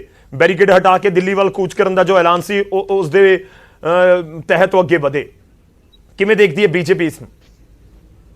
गौरव जी, देश के अंदर डेमोक्रेसी है और डेमोक्रेसी के अंदर सारिਆਂ ਨੂੰ ਅਖਤਿਆਰ ਹੈ ਕਿ ਉਹ ਆਪਣੀ ਗੱਲ ਰੱਖ ਸਕਦੇ ਨੇ। ਔਰ ਡੈਮੋਕ੍ਰੇਸੀ ਦੇ ਅੰਦਰ ਉਹਨੂੰ ਮਾਸਿਸ ਵਿੱਚ ਪਪੂਲਰ ਮੰਨਿਆ ਜਾਂਦਾ ਹੈ ਜਿਹੜਾ ਚੋਣਾਂ ਜਿੱਤ ਕੇ ਅੱਗੇ ਆਂਦਾ ਹੈ। ਜੇ ਪਿੱਛੇ ਦੇ ਰਿਜ਼ਲਟਸ ਨੂੰ, ਚਾਹੇ ਉਹ ਵੈਸਟ ਬੰਗਾਲ ਦੇ ਰਿਜ਼ਲਟ ਰਹੇ ਚਾਹੇ ਹੋਰ ਰਿਜ਼ਲਟ ਰਹੇ, ਉਹਨਾਂ ਰਿਜ਼ਲਟਾਂ ਦੇ ਅੰਦਰ ਜੇ ਸੰਯੁਕਤ ਕਿਸਾਨ ਮੋਰਚਾ ਦੇ ਲੀਡਰਸ ਨੇ ਜਾਂ ਬਾਕੀ ਕਿਸਾਨ ਜਥੇਬੰਦੀ ਨੇ ਇਹ ਗੱਲ ਕਹੀ ਕਿ ਭਾਜਪਾ ਦੀ ਹਾਰ ਹੋਈ ਹੈ, ਸਾਡੇ ਕਰਕੇ ਹੋਈ ਹੈ, ਇਹਦਾ ਮਤਲਬ ਚੋਣਾਂ ਨੂੰ ਉਹਨਾਂ ਨੇ ਮਾਪਦੰਡ ਮੰਨਿਆ। ਤੇ ਜੇ ਚੋਣਾਂ ਮਾਪਦੰਡ ਨੇ ਤੇ ਫਿਰ ਇਹਦਾ ਮਤਲਬ ਗੁਰਨਾਮ ਸਿੰਘ ਚੜੂਨੀ ਜੇ ਉਹ ਕਹਿੰਦੇ ਨੇ ਕਿ ਅਸੀਂ ਚੋਣ ਲੜਨੀ ਹੈ, ਇਸ ਤੋਂ ਪਹਿਲੇ ਰਾਜੇਵਾਲ ਸਾਹਿਬ ਦੇ ਵੀ ਪੰਜਾਬ ਦੇ ਅੰਦਰ ਸੀਐਮ ਦੇ ਪੋਸਟਰ ਲੱਗੇ ਸੀਗੇ, ਤੇ ਇਤਨਾ ਕੋਈ ਬੁਰਾ ਕੋਈ ਨਹੀਂ ਹੈ। ਮੈਂ ਤਾਂ ਇਹ ਕਹਾਂਗਾ ਕਿ ਜਿਹੜੀ ਕਿਸਾਨ ਜਥੇਬੰਦੀਆਂ ਹੈ, ਇਹ ਸਾਰੀ ਦੀ ਸਾਰੀ ਕਿਸਾਨ ਜਥੇਬੰਦੀਆਂ ਇਹਨਾਂ ਨੂੰ ਲੱਗਦਾ ਹੈ ਕਿ ਬੜੇ ਪਪੂਲਰ ਨੇ, ਇਹਨਾਂ ਨੂੰ ਲੱਗਦਾ ਹੈ ਕਿ ਇਹਨਾਂ ਦੇ ਨਾਲ ਪੰਜਾਬ ਦਾ ਕਿਸਾਨ ਖੜਾ ਹੈ। ਸਾਨੂੰ ਤਾਂ ਨਹੀਂ ਲੱਗਦਾ ਕਿ ਇਹਨਾਂ ਦੇ ਨਾਲ ਪੰਜਾਬ ਦਾ ਕਿਸਾਨ ਖੜਾ ਹੈ, ਇਹਨਾਂ ਨੂੰ ਲੱਗਦਾ ਪੰਜਾਬ ਦਾ ਕਿਸਾਨ ਜਥੇਬੰਦੀ ਲੜ ਰਿਹਾ। ਤੇ ਇਹ ਚੋਣਾਂ ਲੜ ਕੇ ਦੇਖ ਲੈਣ, ਇਹਨਾਂ ਨੂੰ ਪਤਾ ਲੱਗ ਜਾਏਗਾ ਕਿ ਸਟੈਂਡਿੰਗ ਕੀ ਹੈ। ਗੁਰਨਾਮ ਸਿੰਘ ਚੜੂਨੀ ਵੀ ਇਲੈਕਸ਼ਨ ਲੜ ਕੇ ਦੇਖ ਲੈ, ਇਹ ਗੁਰਨਾਮ ਸਿੰਘ ਚੜੂਨੀ ਦਾ ਜਿਹੜਾ ਗਰੁੱਪ ਹੈ ਉਹਨਾਂ ਦਾ ਵੀ ਧਿਆਨ ਚ ਆ ਜਾਏਗਾ ਹਰਿਆਣਾ ਚੋਣਾਂ ਦੀ ਕਿੰਨੀ ਹੋਂਦ ਹੈ। ਇਹ ਪੰਜਾਬ ਵਾਲੇ, ਕਿਉਂਕਿ ਪੰਜਾਬ ਵਾਲੀ ਕਿਸਾਨ ਜਥੇਬੰਦੀਆਂ ਨੂੰ ਪਤਾ ਹੈ ਕਿ ਜੇ ਉਹ ਚੋਣਾਂ ਲੜਨਗੇ ਤਾਂ ਜ਼ਮਾਨਤਾਂ ਜ਼ਬਤ ਹੋਣਗੀਆਂ, ਇਸ ਕਰਕੇ ਚੋਣ ਲੜਨ ਵਾਲੇ ਪਾਸੇ ਜਾਂਦੇ ਨਹੀਂ। ਹੁਣ ਗੁਰਨਾਮ ਸਿੰਘ ਚੜੂਨੀ ਨੂੰ ਜੇ ਕੌਨਫੀਡੈਂਸ ਹੈ ਤਾਂ ਕੋਈ ਗੱਲ ਨਹੀਂ, ਇਹ ਡੈਮੋਕ੍ਰੇਸੀ ਹੈ, ਪ੍ਰਜਾਤੰਤਰ ਹੈ, ਇਸ 'ਚ ਕੋਈ ਵੀ ਚੋਣ ਲੜ ਸਕਦਾ ਹੈ। ਹਾਂ, ਰਾਜੇਵਾਲ ਸਾਹਿਬ ਜਿਨ੍ਹਾਂ ਦੇ ਪਹਿਲੇ ਸੀਐਮ ਦੇ ਪੋਸਟਰ ਲੱਗੇ, ਅੱਜ ਉਹ ਇਹ ਬਿਆਨ ਦਿੰਦੇ ਨੇ ਰਾਜੇਵਾਲ ਸਾਹਿਬ ਕਿ ਵੀ ਜੇ ਚੜੂਨੀ ਚੁਣਾਵ ਲੜੇਗਾ ਤੇ ਅਸੀਂ ਇਹਨੂੰ ਗਰੁੱਪ ਤੋਂ ਬਾਹਰ ਕਰ ਦਾਂਗੇ। ਮੈਂ ਰਾਜੇਵਾਲ ਸਾਹਿਬ ਨੂੰ ਗੱਲ ਪੁੱਛੂੰਗਾ ਕਿ ਇਹ ਡੈਮੋਕ੍ਰੇਸੀ ਹੈ, ਪ੍ਰਜਾਤੰਤਰ ਹੈ, ਠੀਕ ਹੈ, ਤੇ ਜੇ ਕੋਈ ਚੋਣ ਲੜਨਾ ਚਾਹੁੰਦਾ ਹੈ ਤੇ ਤੁਸੀਂ ਇਹਨੂੰ ਬਾਹਰ ਕਰੋਗੇ, ਇਹਨੂੰ ਸਿਆਸੀ ਪਾਰਟੀ ਮੰਨੋਗੇ। ਤੇ ਚੜੂਨੀ ਨੇ ਤਾਂ ਕਦੀ ਅਪੋਜ਼ ਨਹੀਂ ਕੀਤਾ, ਚੜੂਨੀ ਤੁਹਾਡੇ ਨਾਲ ਖੜਾ ਰਿਹਾ। ਜੇ ਚੜੂਨੀ ਪੋਲੀਟੀਕਲ ਪਾਰਟੀ ਨੂੰ ਅਪੋਜ਼ ਕਰਨਾ, ਇਹ ਕੋਈ ਕਹਿ ਗਏ ਨਾ, ਉਹ ਤਾਂ ਸਿੱਧਾ ਕਹਿ ਗਏ ਕਿ ਜੇ ਗੁਰਨਾਮ ਸਿੰਘ ਚੜੂਨੀ ਆਪਣੇ ਸਟੈਂਡ ਤੋਂ ਪਿੱਛੇ ਨਹੀਂ ਹਟਦੇ ਫਿਰ ਪੋਲੀਟੀਕਲ ਪਾਰਟੀ ਦੀ ਤਰ੍ਹਾਂ ਅਸੀਂ ਵੀ ਉਹਨਾਂ ਦੇ ਨਾਲ ਗੱਲ ਕਰਾਂਗੇ। ਰਿਐਕਟ ਉਸ ਤਰ੍ਹਾਂ ਹੀ ਹੋਏਗਾ। ਪਰ ਮੈਨੂੰ ਜਵਾਬ ਲੈਣਾ ਜ਼ਰੂਰੀ ਹੈ ਇੱਥੇ ਜੋ ਤੁਸੀਂ ਜ਼ਿਕਰ ਕਰ ਰਹੇ ਹੋ। ਪ੍ਰੋਫੈਸਰ ਸਾਹਿਬ ਥੋੜਾ ਜਿਹਾ ਇੰਤਜ਼ਾਰ ਕਰਿਓ। ਮਨਜੀਤ ਸਿੰਘ ਰਾਏ ਜੀ, बीजेपी कह रही है ਕਿ ਜੇਕਰ ਵਾਕਈ ਤੁਹਾਨੂੰ ਲੱਗਦਾ ਕਿ ਤੁਹਾਡੇ ਕੋਲ ਸਮਰਥਨ ਬਹੁਤ ਹੈ ਤੇ ਇਲੈਕਸ਼ਨ ਲੜ ਕੇ ਦੇਖ ਲਓ, ਕਹਿੰਦੇ ਤੁਹਾਡੀਆਂ ਜ਼ਮਾਨਤਾਂ ਜ਼ਬਤ ਹੋ ਜਾਣੀਆਂ। ਮੈਂ ਕਿਹਾ ਜੀ ਮਨੀਤ ਜੀ ਨੂੰ ਭੁਲੇਖਾ ਹੈ, ਇਹ ਬਾਰ-ਬਾਰ ਚੈਲੰਜ ਕਰਦੇ ਨੇ, ਉਕਸਾਉਂਦੇ ਨੇ। ਜਿਹੜੀ ਇਹਨਾਂ ਦੀ ਮਨਸ਼ਾ ਬੀਜੇਪੀ ਦੀ ਛੜਯੰਤਰਕਾਰੀ ਉਹ ਸਾਹਮਣੇ ਉਗੜ ਕੇ ਆਉਂਦੀ ਨਜ਼ਰ ਵੀ ਇਹ ਚਾਹੁੰਦੇ ਨੇ ਕਿ ਅਸੀਂ ਅੰਦੋਲਨ ਤੋਂ ਹਟ ਕੇ ਪਿੱਛੇ ਤੇ ਪੰਜਾਬ ਦੀ ਸੱਤਾ ਚ ਉਲਝ ਜਾਈਏ। ਔਰ ਜਿਹੜੀ ਇਹਨਾਂ ਨੇ ਹੁਣ ਤੱਕ ਗੱਲ ਆਖੀ ਕਿ ਇਹ ਕਹਿੰਦੇ ਸਨ ਕਿ ਪੋਲੀਟੀਕਲ ਨੇ, ਇਹ ਲੋਕ ਪੋਲੀਟੀਕਲ ਨੇ, ਇਹ ਆਪਣੀ ਮਨਸ਼ਾ 'ਚ ਕਾਮਯਾਬ ਹੋ ਜਾਣ, ਇਹ ਬੜੇ ਛੜਯੰਤਰਕਾਰੀ ਨੇ। ਇਹ ਜਿਹੜੀਆਂ ਜ਼ਮਾਨਤਾਂ ਵਾਲੀ ਗੱਲ ਕਰਦੇ ਨੇ, ਮੈਂ ਕਹਿੰਦਾ ਸਾਡੀਆਂ ਤਾਂ ਜ਼ਮਾਨਤਾਂ ਦੀ ਗੱਲ ਕਰਦੇ ਆ, ਪੰਜਾਬ ਦੇ ਕਿਸੇ ਕੋਨੇ 'ਚ ਵੜ ਕੇ ਦੱਸ ਦੇਵੇ ਬੀਜੇਪੀ, ਇਹਨਾਂ ਨੂੰ ਪਤਾ ਲੱਗ ਜੂ। ਆ ਜਿਹੜੇ ਬਨੀਤ ਜੀ, ਤੁਹਾਨੂੰ ਪਤਾ ਲੱਗ ਜੂ ਤੁਹਾਡੀ ਕੀ ਹੈਸੀਅਤ ਹੈ ਪੰਜਾਬ 'ਚ। ਕਿਸੇ ਪੰਜਾਬ ਦੇ ਪਿੰਡ 'ਚ ਜਾ ਕੇ ਤਾਂ ਦੱਸੋ, ਤੁਹਾਨੂੰ ਦੱਸ ਦੇਣਗੇ ਲੋਕ। ਤੁਸੀਂ ਸਾਨੂੰ ਚੈਲੰਜ ਕਰਦੇ ਹੋ, ਅਸੀਂ ਤੁਹਾਡੀ ਇਸ ਗੱਲ 'ਚ ਕਿਤੇ ਹੀ ਨਹੀਂ ਆਵਾਂਗੇ। ਚਲੋ ਆਪਾਂ ਜਵਾਬ ਲੈ ਲਈਏ ਵਿਨੀਤ ਜੀ। ਲਿਆਉਣੇ ਅਸੀਂ ਤੁਹਾਡੀ ਸਾੜ 'ਚ ਨਹੀਂ ਆਉਣਾ, ਹਰ ਵਾਰੀ ਤੁਹਾਡੀ ਇਹ ਗੱਲ ਹੁੰਦੀ। ਠੀਕ ਹੈ ਵਿਨੀਤ ਜੀ, ਵਿਨੀਤ ਜੀ ਇਹ ਕਹਿ ਰਹੇ ਨੇ ਕਿ ਤੁਹਾਨੂੰ ਸੂਟ ਕਰਦਾ ਬੀਜੇਪੀ ਨੂੰ ਜੇਕਰ ਕਿਸਾਨ ਅੰਦੋਲਨ ਨੂੰ ਛੱਡ ਕੇ ਦੂਜੇ ਪਾਸੇ ਇਲੈਕਸ਼ਨ ਵਾਲੇ ਪਾਸੇ ਚਲੇ ਜਾਣ। ਵਿਨੀਤ ਜੀ, ਮਨਜੀਤ ਰਾਏ ਜੀ, ਪੰਜਾਬ ਦੇ ਅੰਦਰ ਡਰ ਔਰ ਦਹਿਸ਼ਤ ਦਾ ਅੰਦੋਲਨ ਹੈ। ਪੰਜਾਬ ਦੇ ਅੰਦਰ ਜਿਹੜਾ ਹੈਗਾ ਇੱਕ ਬਦਮਾਸ਼ੀ ਦਾ ਅੰਦੋਲਨ ਹੈ। ਪੰਜਾਬ ਦੇ ਅੰਦਰ ਕਿਸਾਨ ਸੰਗਠਨ ਤੁਹਾਡੇ ਨਾਲ, ਕਿਸਾਨ ਸੰਗਠਨਾਂ ਦੇ ਨਾਲ ਨਹੀਂ ਚੱਲਦੇ ਨੇ। ਜੇ ਤੁਹਾਡੇ ਨਾਲ ਚੱਲਦੇ ਹੋਏ ਤੁਹਾਨੂੰ ਗੁਰਦੁਆਰਾ ਤੋਂ ਅਨਾਉਂਸਮੈਂਟ ਕਰਨ ਦੀ ਜ਼ਰੂਰਤ ਨਹੀਂ ਪੈਂਦੀ, ਤੁਹਾਨੂੰ ਪਰ ਏਕੜ ਫਾਈਨ ਨਾ ਲਗਾਉਣਾ ਪੈਂਦਾ। ਬਦਮਾਸ਼ੀ ਦੀ ਸਰਕਾਰ ਹੈ ਭਾਰਤ ਦੇ ਵਿੱਚ, ਤੁਸੀਂ ਬਦਮਾਸ਼ੀ ਵਾਲਾ ਸ਼ਬਦ ਵਾਪਸ ਲਓ ਮਨੀਤ ਜੀ, ਸ਼ਬਦਾਵਲੀ ਠੀਕ ਕਰਿਆ ਕਰੋ ਆਪਣੀ। ਮਨੀਤ ਜੀ, ਤੁਹਾਡੇ ਸਰਕਾਰ ਸ਼ਬਦ ਬੋਲੇ ਸਾਰੇ ਗੱਲ ਜਿਹੜੀ ਕਰਨੀ ਆ ਆંકੜਿਆਂ ਦਾ ਕਰੋ। ਤੁਸੀਂ ਬਦਮਾਸ਼ੀ ਦਾ ਸ਼ਬਦ ਬਦਲਣ ਨੂੰ ਵਾਪਸ ਲਓ, ਨਹੀਂ ਤਾਂ ਤੁਹਾਡੀ ਸਰਕਾਰ ਬਦਮਾਸ਼ੀ ਦੀ ਹੈ, ਭਾਰਤ ਸਰਕਾਰ ਬਦਮਾਸ਼ੀ ਦੀ ਸਰਕਾਰ ਹੈ। ਰਾਏ ਸਾਹਿਬ ਮੇਰੀ ਗੱਲ ਤਾਂ ਪੂਰੀ ਹੋ ਲੈਣ ਦਿਓ। ਮੈਂ ਰਾਏ ਸਾਹਿਬ ਤੁਹਾਨੂੰ ਚੈਲੰਜ ਹੈ ਕਿ ਪੰਜਾਬ ਪੁਲਿਸ ਦੇ ਕਿਸਾਨ ਸੰਗਠਨਾਂ ਨੂੰ ਸਪੋਰਟ ਕਰਨਾ ਪੰਜਾਬ 'ਚ ਬੰਦ ਕਰਦੇ, ਇਹਨਾਂ ਦੀ ਬਦਮਾਸ਼ੀ ਨੂੰ ਸ਼ਾਇਦ ਜਿਹੜਾ ਬੰਦ ਕਰਦੇ, ਇਹਨਾਂ ਦਾ ਅੰਦੋਲਨ 2 ਦਿਨ 'ਚ ਖਤਮ ਹੋ ਜਾਊਗਾ। ਇਹ ਐਵੇਂ ਚਮੜੇ ਹੋਏ ਆ ਪੰਜਾਬ ਦੇ। ਬਦਮਾਸ਼ਾਂ ਦੀ ਸਰਕਾਰ ਜਿਹੜੀ ਹੈ ਆਪਣੇ ਕੰਮ ਤੋਂ ਪਿੱਛੇ ਹਟ ਜੇ। ਆ ਬਦਮਾਸ਼ਾਂ ਦੀ ਸਰਕਾਰ ਹੈ। ਫਿਰ ਜੇ ਤੁਸੀਂ ਆ ਗੱਲ ਕਹੋਗੇ ਕਿਸਾਨਾਂ ਨੂੰ ਬਦਮਾਸ਼ ਕਹਿ ਰਹੇ ਹੋ, ਪੰਜਾਬ ਪੁਲਿਸ ਦੇ ਤੁਸੀਂ ਤੁਹਾਡੀ ਸਰਕਾਰ ਬਚਦੀ ਹੈ, ਬੀਜੇਪੀ ਦੀ ਸਰਕਾਰ ਬਦਮਾਸ਼ੀ ਦੀ ਸਰਕਾਰ ਹੈ। ਡਿਊਟੀ ਕਰਨ ਦੇ ਆਲੇ ਤੁਹਾਨੂੰ ਪਤਾ ਲੱਗ ਜਾਊਗਾ ਸਮਝ ਆਉਂਦੀ ਕੋਈ ਕਿਸਾਨ। ਜੋਸ਼ੀ ਜੀ, ਮਨਜੀਤ ਸਿੰਘ ਰਾਏ ਜੀ, ਦਰਅਸਲ ਕੀ ਹੈ ਕਿ ਥੋੜੀ ਜਿਹੀ ਆਪਾਂ ਸਭੇ ਲੈਂਗੁਏਜ ਯੂਜ਼ ਕਰੀਏ ਤਾਂ ਕਿ ਸਾਰੇ ਘਰ ਦੇ ਬੈਠੇ ਪ੍ਰੋਗਰਾਮ ਦੇਖਦੇ ਹੁੰਦੇ ਨੇ, ਪਰ ਇੱਕ ਇੱਕ ਕਰਕੇ ਲੋਕਾਂ ਨੂੰ ਸਮਝ ਆਵੇ। ਜੋਸ਼ੀ ਕੰਪਲੀਟ ਕਰ ਲਓ ਤੁਸੀਂ ਇੱਕ ਵਾਰੀ, ਮੈਂ ਉਸ ਤੋਂ ਬਾਅਦ ਪ੍ਰੋਫੈਸਰ ਸਾਹਿਬ ਦਾ ਕਰ। ਠੀਕ ਹੈ ਨਹੀਂ, ਬਿਲਕੁਲ ਮੈਂ ਦੋਵਾਂ ਨੂੰ ਅਪੀਲ ਕਰਾਂਗਾ, ਤੁਸੀਂ ਦੋਵੇਂ ਬਹੁਤ ਸੀਨੀਅਰ ਹੋ। ਮੇਰੀ ਮਨਜੀਤ ਸਿੰਘ ਰਾਏ ਜੀ ਨੂੰ ਬੇਨਤੀ ਹੈ ਕਿ ਮਨਜੀਤ ਜੀ, ਆਪ ਪੰਜਾਬ ਦੇ ਅੰਦਰ ਤੁਹਾਡੀ ਸਾਰੀ ਸਮੂਹ ਕਿਸਾਨ ਸੰਗਠਨ ਜਿਹੜੇ ਹੈਗੇ ਨੇ ਪੰਜਾਬ ਦੇ ਅੰਦਰ ਅੰਦੋਲਨ ਚਲਾ ਰਹੇ ਹੋ, ਫਿਰ ਤੁਹਾਨੂੰ ਗੁਰਦੁਆਰਿਆਂ 'ਚ ਅਨਾਉਂਸਮੈਂਟ ਕਿਉਂ ਕਰਵਾਉਣੀ ਪੈਂਦੀ ਹੈ? ਤੁਹਾਨੂੰ ਫਾਈਨ ਕਿਉਂ ਲਗਾਉਣਾ ਪੈਂਦਾ ਹੈ? ਕਿਉਂਕਿ ਲੋਕਾਂ ਨੇ ਤੁਹਾਡੇ ਨਾਲ ਚੱਲਣਾ ਬੰਦ ਕਰਤਾ ਹੈ। ਰਾਜੇਵਾਲ ਸਾਹਿਬ ਭਗਤ ਸਿੰਘ, ਰਾਜਗੁਰੂ ਸੁਖਦੇਵ ਦੇ ਸ਼ਹੀਦੀ ਦਿਹਾੜੇ ਦੇ ਭਾਸ਼ਣ ਦੇ ਰਹੇ ਸੀਗੇ, ਲੋਕ ਉੱਠ ਕੇ ਚਲੇ ਗਏ। ਮੰਚ ਤੋਂ ਅਨਾਉਂਸਮੈਂਟ ਕਰਦੇ ਰਹਿ ਗਏ ਕਿ ਕਿਸਾਨੀ ਸੰਘਰਸ਼ ਨੂੰ ਢਾਹਾ ਲੱਗ ਰਿਹਾ ਹੈ, ਲੋਕ ਉੱਠ ਕੇ ਚਲੇ ਗਏ। ਤੇ ਮੇਰੀ ਬੇਨਤੀ ਹੈ ਆਪ ਨੂੰ, ਜੇ ਪੰਜਾਬ ਪੁਲਿਸ ਇਹ ਕਿਸਾਨ ਸੰਗਠਨਾਂ ਨੂੰ ਸਪੋਰਟ ਕਰਨਾ ਬੰਦ ਕਰ ਦੇਵੇ ਤੇ ਪੰਜਾਬ ਦੇ ਅੰਦਰ ਤੁਹਾਡਾ ਅੰਦੋਲਨ ਦੂਜੇ ਦਿਨ ਹੀ ਖਤਮ ਹੋ ਜਾਵੇ। ਤੁਹਾਡੇ ਨਾਲ ਕਿਸਾਨ ਨਹੀਂ ਚੱਲ ਰਿਹਾ। ਠੀਕ ਹੈ, ਜਵਾਬ ਲੈ ਲੈਣ ਦੋ। ਦੋਵੇਂ ਜਵਾਬ ਦੇਣਾ ਚਾਹੁੰਦੇ ਨੇ, ਪਰ ਪ੍ਰੋਫੈਸਰ ਸਾਹਿਬ ਬਹੁਤ ਦੇਰ ਦੇ ਇੰਤਜ਼ਾਰ ਕਰ ਰਹੇ ਨੇ। ਮਨਜੀਤ ਜੀ, ਇੱਕ ਛੋਟਾ ਜਿਹਾ ਜਵਾਬ ਦੇ ਦਿਓ। ਵੜੈਚ ਸਾਹਿਬ, ਮੈਂ ਫੇਰ ਆਉਂਗਾ ਤੁਹਾਡੇ ਕੋਲ। ਮਨਜੀਤ ਜੀ, ਮਨਜੀਤ ਰਾਏ ਜੀ। ਦੇਖੋ ਗੌਰਵ ਜੀ, ਦੋ ਗੱਲਾਂ ਸਾਨੂੰ ਸਾਫ਼ ਹੋਣੀਆਂ ਚਾਹੀਦੀਆਂ ਕਿ ਇਹ ਜਿਹੜਾ ਲੀਡਰਸ਼ਿਪ ਇਕੱਲੇ ਇੱਕ ਜਾਂ ਦੋ ਬੰਦੇ ਕੋਲ ਨਹੀਂ ਹੈ, ਨਾ ਉਹ ਏ ਕੋਲ ਆ ਨਾ ਬੀ ਕੋਲ ਆ। ਇਹ ਲੀਡਰਸ਼ਿਪ ਸਮੁੱਚੇ ਤੌਰ ਤੇ ਜਨਤਾ ਦੇ ਕੋਲ ਹੈਗੀ ਆ। ਇਸ ਲਈ ਕੋਈ ਵੀ ਜਿਹੜਾ ਲੀਹ ਪਾੜ ਕੇ ਚੱਲਣ ਦੀ ਕੋਸ਼ਿਸ਼ ਕਰੂਗਾ। ਮੇਰੀ ਆਵਾਜ਼ ਤੁਹਾਡੇ ਤੱਕ ਉਮੀਦ ਹੈ ਪਹੁੰਚ ਰਹੀ ਹੋਏਗੀ। ਮੈਂ ਇੱਕ ਵਾਰੀ ਮਨਜੀਤ ਰਾਏ ਜੀ ਤੋਂ ਇੱਕ ਰਿਐਕਸ਼ਨ ਲੈਣਾ, ਮੈਂ ਉਸ ਤੋਂ ਬਾਅਦ ਤੁਹਾਡੇ ਕੋਲ ਆਉਣਾ। ਮਨਜੀਤ ਰਾਏ ਜੀ, ਕਿਸਾਨਾਂ ਨੂੰ ਮਰਜਾ ਛੇੜ ਕੇ ਵੇਖੋ, ਤੁਹਾਨੂੰ ਪਤਾ ਲੱਗ ਜੂ। ਪੂਰੇ ਦੇਸ਼ ਦਾ ਕਿਸਾਨ ਇਕੱਠਾ ਹੋ ਕੇ ਆਜੂ। ਤੋਂ ਨਹੀਂ, ਸਰਕਾਰ ਦੇ ਕੋਲ ਜ਼ਰੂਰਤ ਨਹੀਂ। ਜਾਓ ਫਿਰ ਉਹਨਾਂ ਨੂੰ ਉਠਾ ਲਓ ਉੱਥੋਂ ਦਿੱਲੀੋਂ। ਅਸੀਂ ਬੈਠੇ ਆ ਦਿੱਲੀ, ਜੇ ਹਿੰਮਤ ਹੈਗੀ ਉਠਾ ਕੇ ਦੇਖੋ, ਤੁਹਾਨੂੰ ਪਤਾ ਲੱਗ ਜੂ। ਪੰਜਾਬ ਦਾ ਕਿਸਾਨ, ਪੰਜਾਬ ਦਾ ਮਜ਼ਦੂਰ, ਆਮ ਵਰਗ ਲੋਕ ਸਾਰੇ ਸਾਡੇ ਨਾਲ ਨੇ। ਪੂਰੇ ਦੇਸ਼ ਦੇ, ਇਕੱਲਾ ਪੰਜਾਬੀ ਨਾ ਕਰੋ, ਪੂਰੇ ਦੇਸ਼ ਦੇ ਇਹ ਜਨ ਅੰਦੋਲਨ ਹੈ। ਪੂਰੇ ਦੇਸ਼ ਦਾ ਕਿਸਾਨ, ਪੂਰੇ ਦੇਸ਼ ਦਾ ਮਜ਼ਦੂਰ ਸਾਡੇ ਨਾਲ ਜੀ। ਠੀਕ ਹੈ, ਚਲੋ ਹੁਣ ਥੋੜਾ ਜਿਹਾ ਇੰਤਜ਼ਾਰ ਕਰਿਓ। ਆਪਾਂ ਪ੍ਰੋਫੈਸਰ ਸਾਹਿਬ ਦਾ ਮੈਂ ਰੁਕ ਕਰਾਂ। ਪ੍ਰੋਫੈਸਰ ਸਾਹਿਬ, ਉਮੀਦ ਹੈ ਆਵਾਜ਼ ਤੁਹਾਡੇ ਤੱਕ ਪਹੁੰਚ ਰਹੀ ਹੋਏਗੀ। ਪ੍ਰੋਫੈਸਰ ਸਾਹਿਬ, ਪਹਿਲਾਂ ਇਹੀ ਰਿਐਕਸ਼ਨ ਕਿ ਗੁਰਨਾਮ ਚੜੂਨੀ ਤੇ ਪੰਜਾਬ ਦੀਆਂ ਜਥੇਬੰਦੀਆਂ ਦੇ ਜਿਹੜੇ ਬਿਆਨ ਤਰਕ ਸਾਹਮਣੇ ਆ ਰਹੇ ਨੇ, ਉਹਨਾਂ ਨੂੰ ਤੁਸੀਂ ਕਿਵੇਂ ਦੇਖਦੇ ਹੋ? ਕਿ ਇਹ ਕੋਈ ਬਖਰੇਵੇਂ ਵਾਲੀ ਸਥਿਤੀ ਬਣ ਰਹੀ ਹੈ ਜਾਂ ਅਜਿਹੀ ਕੋਈ ਕੰਡੀਸ਼ਨ ਦੇ ਉੱਤੇ ਪਹੁੰਚ ਗਿਆ ਪੂਰਾ ਮਾਮਲਾ? ਥੋੜੀ ਮੈਨੂੰ ਹਾਂ, ਮੇਰੀ ਆਵਾਜ਼ ਮੈਨੂੰ ਵਾਪਸ ਇੱਕ ਵਾਰੀ ਥੋੜੀ ਜਿਹੀ ਬੰਦ ਕਰਾਓ। ਤਾਂ ਬਾਕੀ ਮੈਂ ਗੱਲ ਇਹ ਕਹਿਣੀ ਚਾਹੁੰਦਾ ਸੀਗਾ ਠੀਕ ਹੈ ਕਿ ਜਿਹੜਾ ਇਹ ਅੰਦੋਲਨ ਹੈਗਾ ਗੌਰਵ ਜੀ, ਇਹ ਕਿਸੇ ਇੱਕ ਜਾਂ ਦੋ ਜਾਂ ਚਾਰ ਲੀਡਰਾਂ ਜਾਂ ਸਮੁੱਚੇ ਕਿਸਾਨ ਲੀਡਰਾਂ ਦਾ ਨਹੀਂ, ਇਹ ਜਨ ਅੰਦੋਲਨ ਹੈ। ਜੋ ਵੀ ਕਿਸਾਨ ਲੀਡਰ ਜੇ ਲੀਹ ਪਾੜ ਕੇ ਚੱਲਣ ਦੀ ਕੋਸ਼ਿਸ਼ ਕਰੂਗਾ, ਸਮੂਹਿਕ ਫੈਸਲਿਆਂ ਤੋਂ ਅਲੱਗ ਹੋ ਕੇ ਚੱਲਣ ਦੀ ਕੋਸ਼ਿਸ਼ ਕਰੂਗਾ, ਉਹ ਆਪਣੇ ਆਪ ਨੂੰ ਕਮਜ਼ੋਰ ਕਰ ਰਿਹਾ ਹੋਊਗਾ, ਮੂਵਮੈਂਟ ਨੂੰ ਕਮਜ਼ੋਰ ਨਹੀਂ ਕਰ ਸਕਦਾ। ਪਹਿਲੀ ਗੱਲ ਤੇ ਸਾਨੂੰ ਸਾਰਿਆਂ ਨੂੰ ਸਮਝ ਲੈਣੀ ਚਾਹੀਦੀ ਹੈ। ਇਹ ਗੱਲ ਬਾਰ-ਬਾਰ ਆ ਰਹੀ ਹੈ ਕਿ ਚੜੂਨੀ ਸਾਹਿਬ ਆਪਣੇ ਤੌਰ ਤੇ ਚੋਣਾਂ ਲਈ ਸਰਗਰਮ ਹੋ ਰਹੇ ਆ। ਉਹਨਾਂ ਦੀ ਮੱਤ ਇਹ ਹੈ ਕਿ ਦੇਖੋ ਪੰਜਾਬ ਦੇ ਅੰਦਰ ਚੋਣਾਂ ਹੋ ਰਹੀਆਂ ਤੇ ਪੰਜਾਬ ਦਾ ਜੇ ਮੌਕਾ ਇਹੋ ਜਿਹਾ ਕਿ ਇੱਕ ਆਪਾਂ ਰੋਲ ਮਾਡਲ ਵਾਲੀ ਸਰਕਾਰ, ਜਿਵੇਂ ਤੁਸੀਂ ਵੀ ਕਿਹਾ, ਕਿ ਕਿਸਾਨਾਂ ਦੀ ਬਣਾਤੀ ਜਾਏ। ਮੈਨੂੰ ਲੱਗਦਾ ਇਹ ਬਹੁਤ ਹੀ ਇੱਕ ਸੁਪਨੇ ਵਾਲੀ ਗੱਲ ਆ, ਉਹਦਾ ਧਰਾਤਲ ਦੇ ਨਾਲ ਕੋਈ ਬਹੁਤਾ ਜੋੜ ਤਾਲਮੇਲ ਹੈ ਨਹੀਂ। ਇਸ ਲਈ ਉਹ ਇਹ ਵੀ ਗੱਲ ਕਹਿੰਦੇ ਆ ਕਿ ਅਸੀਂ 117 ਸੀਟਾਂ ਤੇ ਲੜਾਂਗੇ, ਇੱਧਰ ਬੀਜੇਪੀ ਕਹਿੰਦੀ ਆ ਅਸੀਂ 117 ਸੀਟਾਂ ਤੇ ਲੜਾਂਗੇ, ਇਸ ਤਰ੍ਹਾਂ 117 ਵਾਲੇ ਹੋਰ ਵੀ ਕਈ ਹੈਗੇ। ਮੈਨੂੰ ਲੱਗਦਾ ਜੇ ਜਿੰਨੀ ਸਾਡੀ ਕੁ ਤਾਕਤ ਹੈਗੀ ਹੈ ਉਨੀ ਕੁ ਗੱਲ ਕੋਈ ਪਲਾਨ ਤਾਂ ਪਾਰਟੀ ਅਜੇ ਬਣੀ ਨਹੀਂ, ਚੋਣਾਂ ਸਿਰ ਤੇ ਆ ਗਈਆਂ ਤੇ ਤੁਸੀਂ ਕਿਸਾਨ ਲੀਡਰ ਇਹ ਸਮੁੱਚੀ ਲੀਡਰਸ਼ਿਪ ਕਹਿ ਰਹੀ ਹੈ ਕਿ ਦੂਜੀਆਂ ਜਿਹੜੀਆਂ ਪਾਰਟੀਆਂ ਹੈਗੀਆਂ ਉਹਨਾਂ ਨੂੰ ਵੀ ਆਪਣੀ ਕੰਪੇਨ ਹਾਲ ਦੀ ਘੜੀ ਬੰਦ ਕਰਨੀ ਚਾਹੀਦੀ ਆ। ਇਹ ਕਹਿ ਰਹੇ ਆ ਕਿ ਨਹੀਂ ਸਾਨੂੰ ਮੈਦਾਨ 'ਚ ਉਤਰਨਾ ਚਾਹੀਦਾ। ਮੈਨੂੰ ਲੱਗਦਾ ਕਿ ਉਹਦੇ ਨਾਲ ਕਿਸਾਨ ਮੂਵਮੈਂਟ ਨੂੰ ਤੇ ਕਮਜ਼ੋਰ ਹੋਊਗੀ ਜੇ ਆਪਾਂ ਲੀਹ ਪਾੜ ਕੇ ਚੱਲਾਂਗੇ।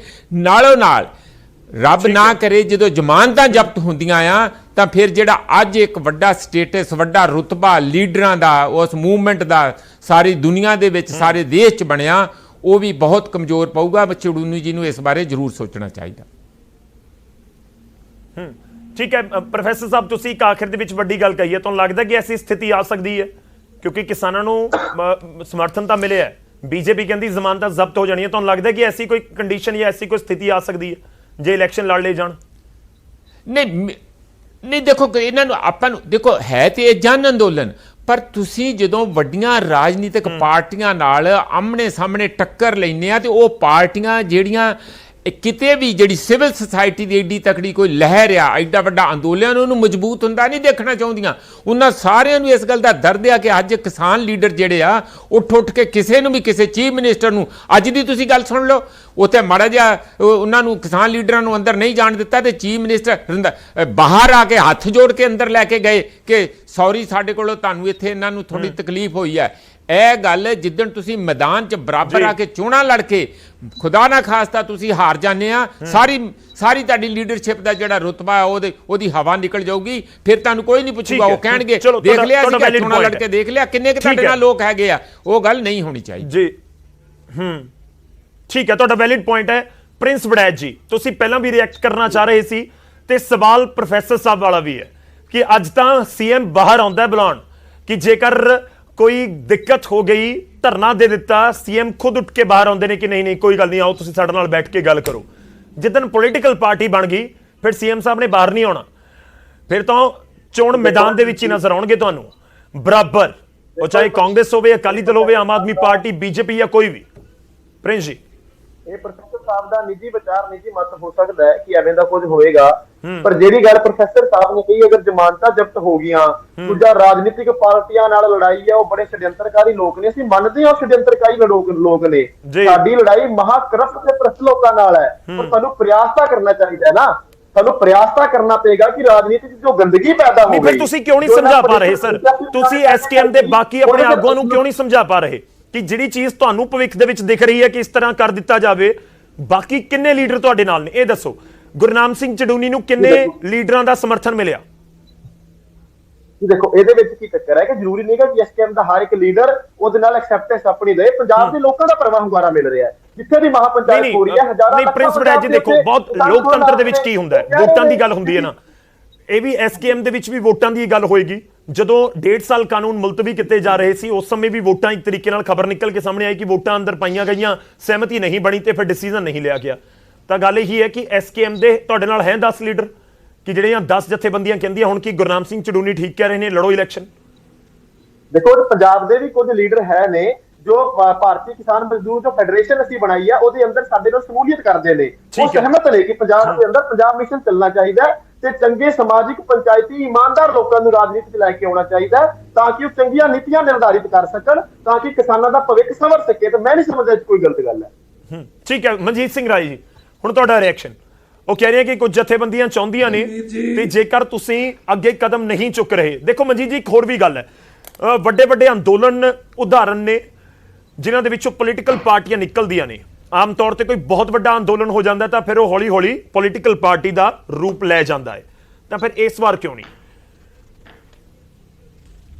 ਮੈਂ ਵੀਰ ਜੀ ਇੱਕ ਤੁਹਾਨੂੰ ਦੱਸਣਾ ਚਾਹਾਂਗਾ ਕਿ ਅੰਨਾ ਹਜ਼ਾਰੇ ਜੀ ਨੇ ਅੰਦੋਲਨ ਕੀਤਾ ਸੀ ਲੋਕਪਾਲ ਬਿੱਲ ਤੇ ਕੇਜਰੀਵਾਲ ਤੇ ਨਿਕਲ ਗਿਆ ਵਿੱਚੋਂ, ਪਰ ਮੈਨੂੰ ਇਹ ਦੱਸੋ ਵੀ ਲੋਕਪਾਲ ਬਿੱਲ ਕਿੱਥੇ ਹੈ? ਇਸ ਕਰਕੇ ਇਹ ਵਾਕਿਆ ਹੀ ਪੱਕੀ ਗੱਲ ਹੈ ਕਿ ਬੀਜੇਪੀ ਸ਼ੜਯੰਤਰਕਾਰੀ ਆ, ਭਟਕਾਉਣਾ ਚਾਹੁੰਦੀ ਹੈ ਸਾਨੂੰ ਆਪਣੇ ਮੁੱਦੇ ਤੋਂ। ਤੇ ਮੈਂ ਸਮਝਦਾ ਜਿਹੜੀ ਗੱਲ ਬੜੈਂਸ ਸਾਹਿਬ ਨੇ ਕਹੀ ਆ, ਬੜੇ ਸਤਿਕਾਰਯੋਗ ਨੇ ਸਾਡੇ ਵੀਰ ਨੇ, ਮੈਂ ਕਹਿੰਦਾ ਕਿ ਇਹ ਛੱਡ ਕੇ ਕਿਸਾਨੀ ਅੰਦੋਲਨ ਨੂੰ, ਜਦੋਂ ਮਹਾਪੰਚਾਇਤ ਹੁੰਦੀ ਆ ਸੰਯੁਕਤ ਮੋਰਚੇ ਦੇ ਨਾਂ ਤੇ, ਔਰ ਉਹ ਮਹਾਪੰਚਾਇਤ ਨੂੰ ਕਿਸਾਨੀ ਅੰਦੋਲਨ ਨੂੰ ਸਮਰਥਨ ਮਿਲਦਾ, ਇਹ ਕਹਿ ਕੇ ਪੰਚਾਇਤ ਕਰਨ ਵੀ ਅਸੀਂ ਪੋਲੀਟੀਕਲ ਪੰਚਾਇਤ ਕਰ ਜਾ ਰਹੇ ਹਾਂ, ਸਾਡੀ ਰਾਜਨੀਤਿਕ ਰੈਲੀ ਹੈ, ਫਿਰ ਕੱਟ ਕਰਕੇ ਦੇਖ ਲੈਣ ਵੀ ਕਿੰਨਾ ਕੁ ਹੁੰਦਾ ਹੈ। ਆ ਕਾਲੇ ਸੰਘੀ ਹੋਣੇ ਨਹੀਂ ਕੀਤਾ ਸੀ, 80 ਬੰਦੇ ਸੀ ਇਹਨਾਂ ਦੇ ਸਟੇਜ ਤੋਂ ਪ੍ਰਵੱਤਾ ਨੇ ਕਹਿਤਾ ਕਿ ਦੁਆਬੇ ਦੇ ਵਿੱਚ ਅਸੀਂ ਸਮਝਦੇ ਸੀ, ਉਹ ਜਿਹੜਾ ਪਰਵਾਨਾ ਜੀ ਹੈਗੇ ਆ ਉਹਨੇ ਸਟੇਜ ਤੋਂ ਬੋਲ ਦਿੱਤਾ ਕਿ ਅਸੀਂ ਸਮਝਦੇ ਵੀ ਦੁਆਬਾ ਸਾਰਾ ਬਾਹਰ ਗਿਆ, ਅੱਜ ਮੋਰੇ ਦੀਦਾ ਕੋਈ ਬੰਦਾ ਨਹੀਂ ਬੈਠਾ ਤੇ ਪੁਲਿਸ ਵਾਲੇ ਵੀਰੋ ਤੁਸੀਂ ਹਰੇਕ ਪਰਨੇ ਗਲਾਂ 'ਚ ਪਾ ਕੇ ਆ ਜਾਓ। ਵੀਰ ਜੀ ਬੜੈਂਸ ਸਾਹਿਬ, ਆਹ ਗੱਲ ਆਪਾਂ ਨਾ ਕਰੀਏ ਕਿ ਪੰਜਾਬ ਦੇ ਲੋਕ ਕੀ ਚਾਹੁੰਦੇ ਨੇ ਨਹੀਂ ਚਾਹੁੰਦੇ। ਅਸੀਂ ਪੰਜਾਬ 'ਚੋਂ ਹੀ ਗਏ ਆ, ਪੰਜਾਬ ਦਾ ਭਵਿੱਖ ਅਸੀਂ ਵੀ ਜਾਣਦੇ ਆ ਵੀ ਪੰਜਾਬ ਦਾ ਫਾਇਦਾ ਕਰਨਾ ਚਾਹੀਦਾ, ਪਰ ਅੰਦੋਲਨ ਦੀ ਕੀਮਤ ਤੇ ਸੱਤਾ ਦਾ ਬਦਲਾਅ ਕਿਤੇ ਹੀ ਮਨਜ਼ੂਰ ਨਹੀਂ। ਇਹ ਅੰਦੋਲਨ 7 ਸਾਲ ਨਹੀਂ ਖੜਾ ਹੋਇਆ, ਪਰ ਮੈਂ ਗੱਲ ਕਹਾਂਗਾ ਮੇਰੀ ਪੂਰੀ ਗੱਲ ਹੋਣ ਦਿਓ, ਮੇਰੀ ਪੂਰੀ। ਠੀਕ ਹੈ ਮਨਜੀਤ ਜੀ, ਕਰ ਲਓ, ਕੰਪਲੀਟ ਕਰ ਲਓ, ਤੁਸੀਂ ਆਪਣੀ ਗੱਲ ਕੰਪਲੀਟ ਕਰ ਲਓ। ਇਹੋ ਜਿਹਾ ਅੰਦੋਲਨ ਜੀ 60 ਸਾਲ ਨਹੀਂ ਖੜਾ ਹੋਊਗਾ।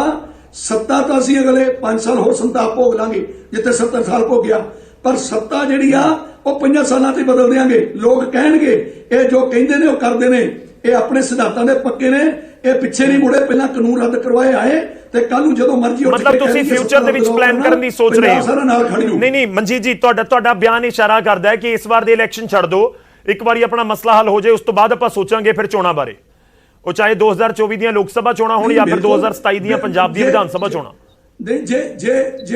ਜੇ ਲੋਕਾਂ ਦੀ ਰਹਿ ਹੋਊ, ਅਸੀਂ ਲੋਕਾਂ ਦੇ ਨਾਲ, ਅਸੀਂ ਆਪ ਬੇਸ਼ੱਕ ਨਾ ਲੜੀਏ, ਮੈਂ ਨਹੀਂ ਲੜਾਂਗਾ, ਮੈਂ ਬਾਰ-ਬਾਰ ਕਹਿੰਦਾ ਮੀਡੀਆ ਸਾਹਮਣੇ ਬੈਠ ਕੇ, ਪਰ ਤੁਸੀਂ ਹੁਣ ਲਈ ਹੈ ਲੋਕਾਂ ਦੀ ਰਾਏ, ਤੁਸੀਂ ਹੁਣ ਲੋਕਾਂ ਦੀ ਰਾਏ ਲਈ ਹੈ ਸਰ, ਤੁਸੀਂ ਹੁਣ ਲੋਕਾਂ ਦੀ ਰਾਏ ਲਈ ਹੈ ਕਿ ਪੰਜਾਬ ਦੇ ਲੋਕ ਕੀ ਚਾਹੁੰਦੇ ਨੇ ਕਿ ਤੁਸੀਂ ਇਲੈਕਸ਼ਨ ਨਾ ਲੜੋ? ਬਿਲਕੁਲ ਜੀ, ਅਸੀਂ ਪੰਜਾਬ ਬਿਲਕੁਲ ਜੀ, ਜਿੱਥੇ ਵੀ ਮਹਾਂ ਸਭਾ ਹੁੰਦੀ, ਜਿੱਥੇ ਅਸੀਂ ਜਾਂਦੇ ਲੋਕਾਂ ਨੂੰ ਕਹਿੰਦੇ ਹੱਥ ਖੜੇ ਕਰਕੇ ਦੱਸੋ ਕਿ ਅੰਦੋਲਨ ਜ਼ਰੂਰੀ ਹੈ ਕਿ ਸੱਤਾ ਦਾ ਬਦਲਾਓ। ਉਹ ਕਹਿੰਦੇ ਅੰਦੋਲਨ ਜ਼ਰੂਰੀ ਹੈ, ਅੰਦੋਲਨ ਦੀ ਜਿੱਤ ਜ਼ਰੂਰੀ ਹੈ, ਸੱਤਾ ਦੀ ਕੋਈ ਗੱਲ ਨਹੀਂ। ਸੋ ਇਹ ਜਿਹੜੇ ਸਾਡੇ ਵੀਰ ਚਲੋ ਤੁਸੀਂ ਆਪਣੀ ਗੱਲ ਰੱਖ ਲਈ, ਉਮੀਦ ਹੈ ਮੈਂ ਪ੍ਰਿੰਸ ਜੀ ਤੋਂ ਇੱਕ ਜਵਾਬ ਲੈ ਲਵਾਂ। ਪ੍ਰਿੰਸ, ਠੀਕ ਹੈ ਪ੍ਰਿੰਸ ਜੀ।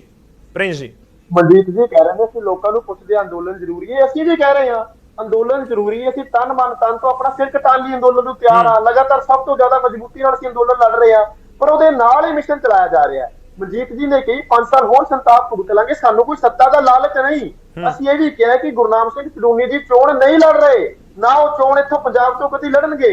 ਅਸੀਂ ਸਿਰਫ ਲੋਕਾਂ ਨੂੰ ਪ੍ਰੇਰਿਤ ਕਰ ਰਹੇ ਹਾਂ। ਇੱਕ ਮਿਆਨ 'ਚ ਦੋ ਤਲਵਾਰਾਂ ਕਿਵੇਂ ਰਹਿਣਗੀਆਂ, ਅੰਦੋਲਨ ਵਾਲੀ ਵੀ ਸੱਤਾ ਵਾਲੀ ਵੀ? ਫਿਰ ਪੰਜਾਬ ਦਾ ਫਿਕਰ ਕਿਉਂ ਆ ਬੜਿਆ ਜੀ? ਤਲਵਾਰਾਂ ਨਹੀਂ ਗਿਆ, ਇੱਕ ਸਮਾਂਤਰ ਵਿਚਾਰਧਾਰਾ, ਇੱਕ ਸਮਾਂਤਰ ਵਿਚਾਰ। ਦੇਖੋ ਮਨਜੀਤ ਜੀ, ਪੰਜਾਬ ਜਿਸ ਸਮੇਂ ਨੇੜੇ ਚੋਣਾਂ ਨੇੜੇ ਨੇ ਤੇ ਸਿਆਣੇ ਕਹਿੰਦੇ ਜੇ ਲੋਹਾ ਗਰਮ ਹੋਏ ਸੱਟ ਉਦੋਂ ਹੀ ਮਾਰੀ ਜਾਂਦੀ ਹੈ। ਜਦੋਂ ਲੋਕਾਂ 'ਚ ਮਾਹੌਲ ਬਣਿਆ, ਲੋਕੀ ਮੁੱਦੇ ਨਾਲ ਲਾਮਬੰਦ ਹੋਏ ਨੇ, ਜੁੜੇ ਹੋਏ ਨੇ, ਉਦੋਂ ਉਹਨਾਂ ਦੀ ਕਾਉਂਸਲਿੰਗ ਕਰਨੀ, ਉਹਨਾਂ ਨੂੰ ਸਮਝਾਉਣਾ ਆਸਾਨ ਹੈ। ਅਸੀਂ ਤਾਂ ਤੁਹਾਨੂੰ ਵੀ ਬੇਨਤੀ ਕਰਨੇ ਆ, ਤੁਸੀਂ ਨਾਲ ਲੱਗੋ, ਅਸੀਂ ਕੱਲ ਤੁਹਾਨੂੰ ਦਿੰਨੇ ਆ, ਤੁਸੀਂ ਆ ਕੇ ਆਪਣਾ ਤੁਸੀਂ ਖੁਦ ਚੋਣ ਲੜੋ, ਲੋਕਾਂ ਨੂੰ ਸਮਝਾਓ, ਲਾਮਬੰਦ ਕਰੋ ਕਿ ਲੋਕੀ ਜ਼ਿਆਦਾ ਤੋਂ ਜ਼ਿਆਦਾ ਮੂਵਮੈਂਟ ਨਾਲ ਜੁੜਨ। ਹੋਰ ਮਨਜੀਤ ਜੀ ਜਵਾਬ ਦੇਣਾ। ਮਨਜੀਤ ਜੀ, ਮੈਂ ਬਾਕੀ ਮਹਿਮਾਨਾਂ ਦਾ ਰੁਕ ਕਰਨਾ, ਪਰ ਮਨਜੀਤ ਰਾਏ ਜੀ ਦਾ ਇੱਕ ਰਿਐਕਸ਼ਨ ਜ਼ਰੂਰ। ਠੀਕ ਹੈ ਬੜੈਂਸ ਸਾਹਿਬ ਸੁਣਿਓ, ਜਿਹੜੀ ਪਿਛਲੀ ਐਸਕੇਐਮ ਦੀ ਪਿਛਲੀ ਮੀਟਿੰਗ ਹੋਈ ਸੀ, ਬੜੈਂਸ ਸਾਹਿਬ ਸੁਣ ਲਓ, ਬੜੈਂਸ ਸਾਹਿਬ ਸੁਣ ਲਓ, ਬੜੈਂਸ ਸਾਹਿਬ ਸੁਣ ਲਓ, ਤੁਸੀਂ ਅਕਾਲੀਆਂ ਦਾ ਉਹ ਵੀਰ ਜੀ ਪਹਿਲਾਂ ਸੁਣ ਲਓ ਹੁਣ। ਮੈਂ ਤੁਹਾਨੂੰ ਸੁਣਿਆ, ਮੈਨੂੰ 10 ਸੈਕਿੰਡ ਦੇ ਦਿਓ। ਮਨਜੀਤ ਜੀ ਕਹਿੰਦੇ 10 ਸੈਕਿੰਡ ਦੇ ਦਿਓ, ਕੰਪਲੀਟ ਕਰ ਲੈਣ ਦਿਓ, 10 ਸੈਕਿੰਡ ਦੇ ਦਿਓ, 1 ਸੈਕਿੰਡ ਸਰ, 10 ਸੈਕਿੰਡ ਦੇ ਦਿਓ, 10 ਸੈਕਿੰਡ ਇੱਕ ਵਾਰੀ ਕੰਪਲੀਟ ਕਰ ਲੈਣ ਦਿਓ। ਮਨਜੀਤ ਜੀ ਮੈਂ ਤੁਹਾਡੇ ਕੋਲ ਵਾਪਸ ਸੁਣਨਾ ਨਹੀਂ ਚਾਹੁੰਦੇ, ਠੀਕ ਹੈ, ਕਰੋ ਨਹੀਂ ਜੀ, ਇਹਨਾਂ ਨੂੰ ਕਿਹਾ ਸੀ ਜੀ ਹਰਿਆਣੇ ਚ ਆ ਹੁਣ ਇਲਾਹਾਬਾਦ ਇਲੈਕਸ਼ਨ ਹੋਈ ਹੈ, ਇਹਨਾਂ ਨੂੰ ਕਿਹਾ ਸੀ ਉੱਥੇ ਲੜ ਕੇ ਵੇਖ ਲਓ। ਤੁਸੀਂ ਪੰਜਾਬ ਦੀ ਗੱਲ ਕਰਦੇ ਹੋ, ਹਰਿਆਣੇ 'ਚ ਰਹਿੰਦੇ ਹੋ, ਹਰਿਆਣੇ ਇਲਾਹਾਬਾਦ ਦੀ ਇਲੈਕਸ਼ਨ ਸੀ, ਇਹਨਾਂ ਨੂੰ ਕਿਹਾ ਲੜ ਕੇ ਵੇਖ ਲਓ। ਉੱਥੇ ਤਾਂ ਇਹਨਾਂ ਨੂੰ ਲੜਨੀ ਹੋਈ, ਪੰਜਾਬ ਦਾ ਇਹਨਾਂ ਨੂੰ ਜ਼ਿਆਦਾ ਫਿਕਰ ਹੈ।